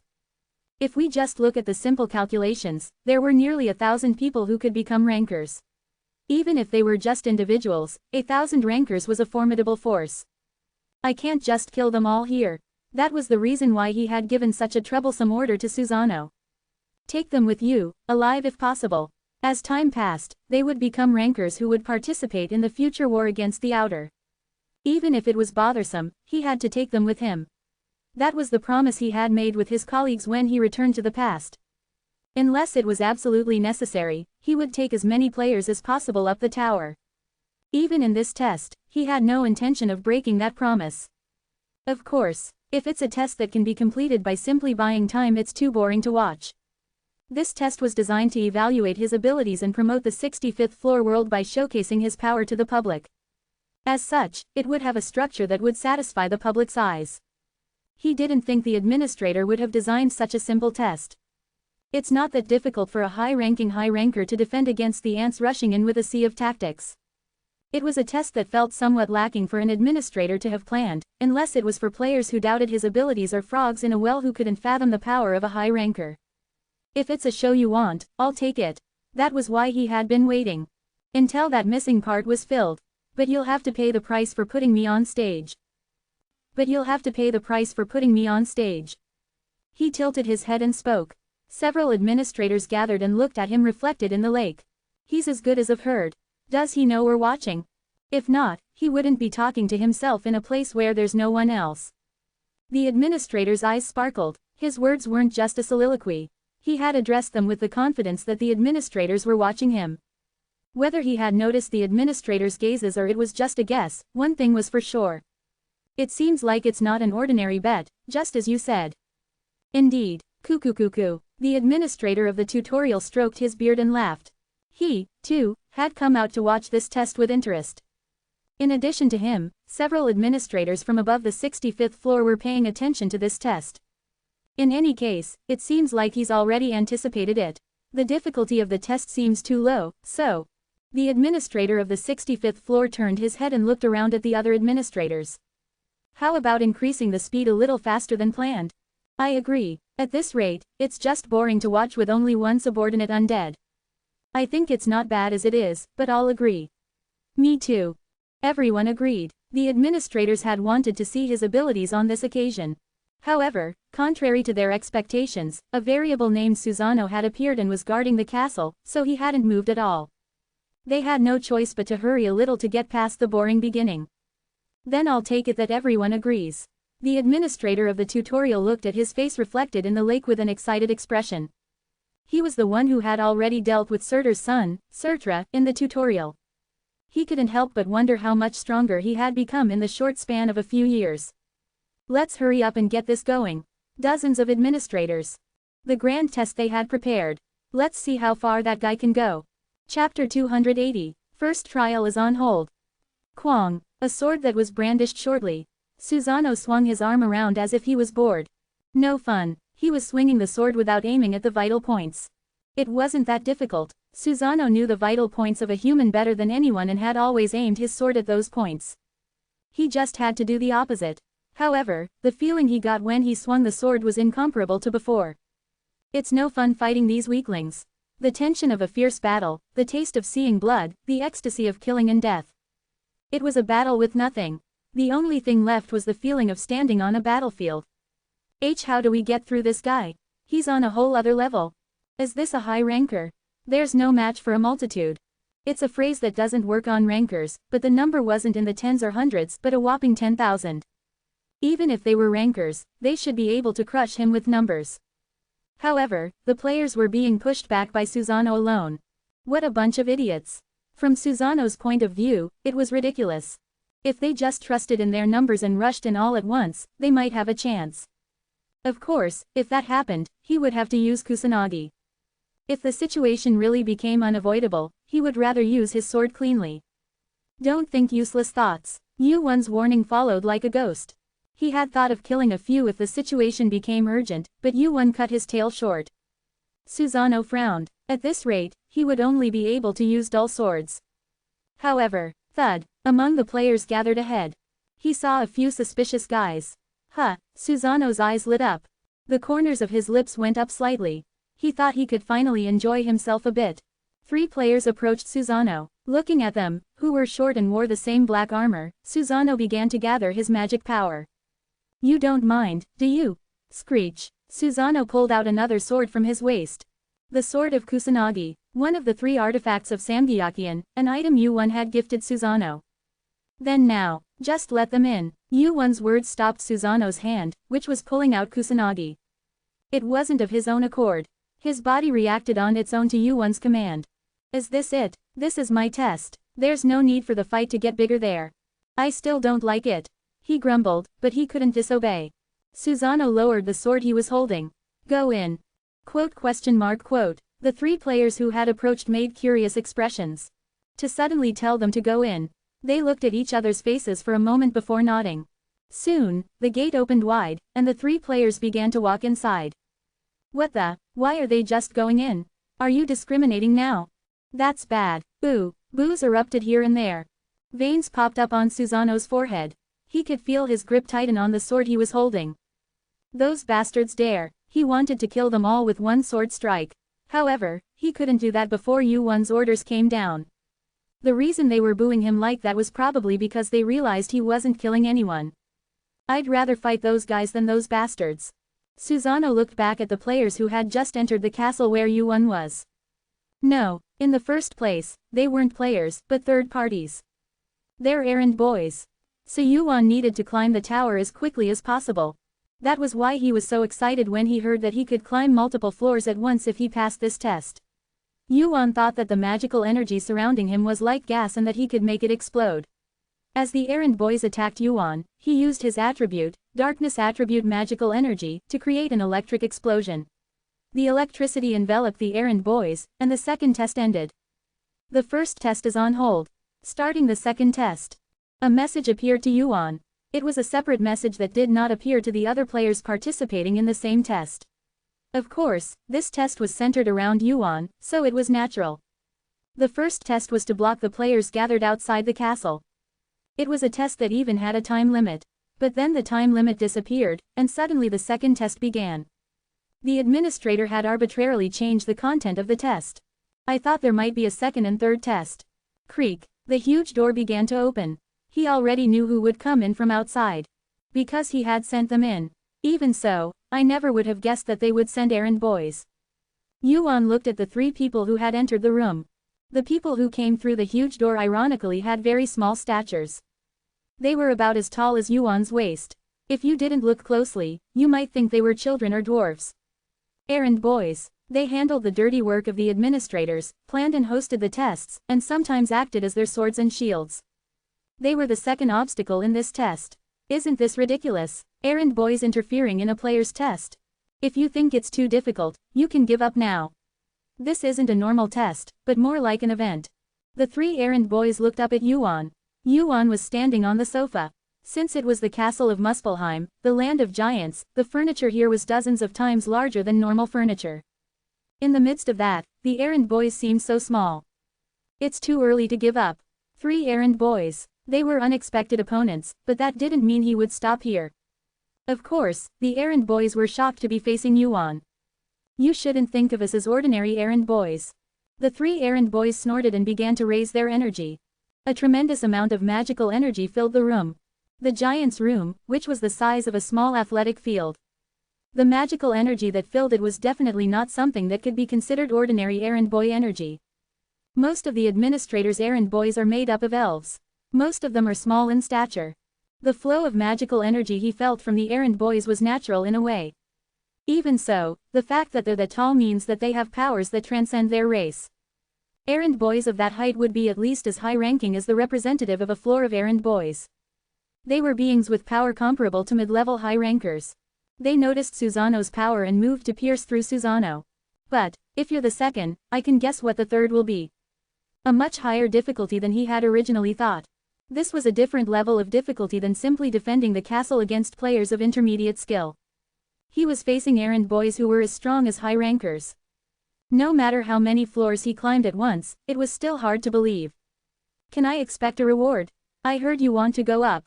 The errand boy saw right through what Yuan was thinking. What's important to you is strength. And time. Our judgment is not wrong. Yuan nodded. Time and strength. It was a simple and straightforward explanation. In reality, Yuan considered these two things to be the most important. He needed more strength to block outer, and he needed enough time to reinforce the tower's strength. Therefore, Yuan needed to climb the tower as soon as possible. The reason he was attracted to the words that said he would be able to climb several floors at once if he passed this test was for that reason. If you just pass the test, you'll be able to get what you want. Of course, it's the same even if you give up in the middle of the test. You're saying that I already passed the first test? Yes. Snap, crackle, mana emitted from the administrator's body wrapped around Yuan's neck. The three administrators didn't think of Yuan as a normal opponent. Yuan glanced around at the mana surrounding him. It's just like gas. He seemed to know what type of skill would come next. The stinky mana spread around him was no different from a type of gas. If he just put a little strength into it, it would explode with a pop asterisk. Mana that could create an explosion that strong was surrounding him. Let me ask you one more thing. Before starting the fight. At Yuan's words, the errand boys looked at each other and nodded. What is it? The outside view is being relayed. This inside, maybe only the administrators are watching separately. Right. The errand boy's eyes sparkled. It was true, but he never thought Yuan would think that far. Yuan's words continued, convinced that the silence was a positive answer. Then nothing about the situation here will spread outside through the administrators or you who are under the administrators. So, then that's fine. The corners of Yuan's lips curled up. At the same time, the heart of Uranus in his hand emitted light. Snap. At that moment, thud, rumble, at the gesture of one of the errand boys, the mana surrounding Yuan exploded. Ah, the nature of the explosion was different from a flame. If a flame produced hot heat, it was closer to a cold chill. A cold chill that seemed to freeze even time. The blue smoke from the remains of the explosion rose up to the ceiling. Those who use flame attribute mana are weak to ice. It's obvious and natural, but it means that it's just as effective. The proud errand boys. All three of them used mana that was the opposite of Yuan's and also his natural enemy. The fog of the cold chill gradually cleared as time passed. The errand boys looked into it, expecting to see Yuan frozen white. However, thud, Yuan walked out of the fog as usual, breaking their expectations. Did you prepare for me too? The administrators are sneaky. Thud, thud, Yuan walked out, shaking off the frost on his body. The errand boy's eyes widened at his seemingly unaffected appearance. How? Compatibility only works when the gap is comparable to some extent. Crack, electricity sprang up from the heart of Uranus in Yuan's hand. Crackle, crackle, crackle. Mana began to explode violently. Summoning, Tartarus. This time, the power of electricity filled with dark attribute mana began to fill the room. The mana emitted from Yuan's hand covered the lights on the ceiling. The errand boys stepped back due to the thick remains of mana that left them with nowhere to run. It's not even worth using a flame on you guys. Swish. At Yuan's gesture, the black electricity that filled the room moved.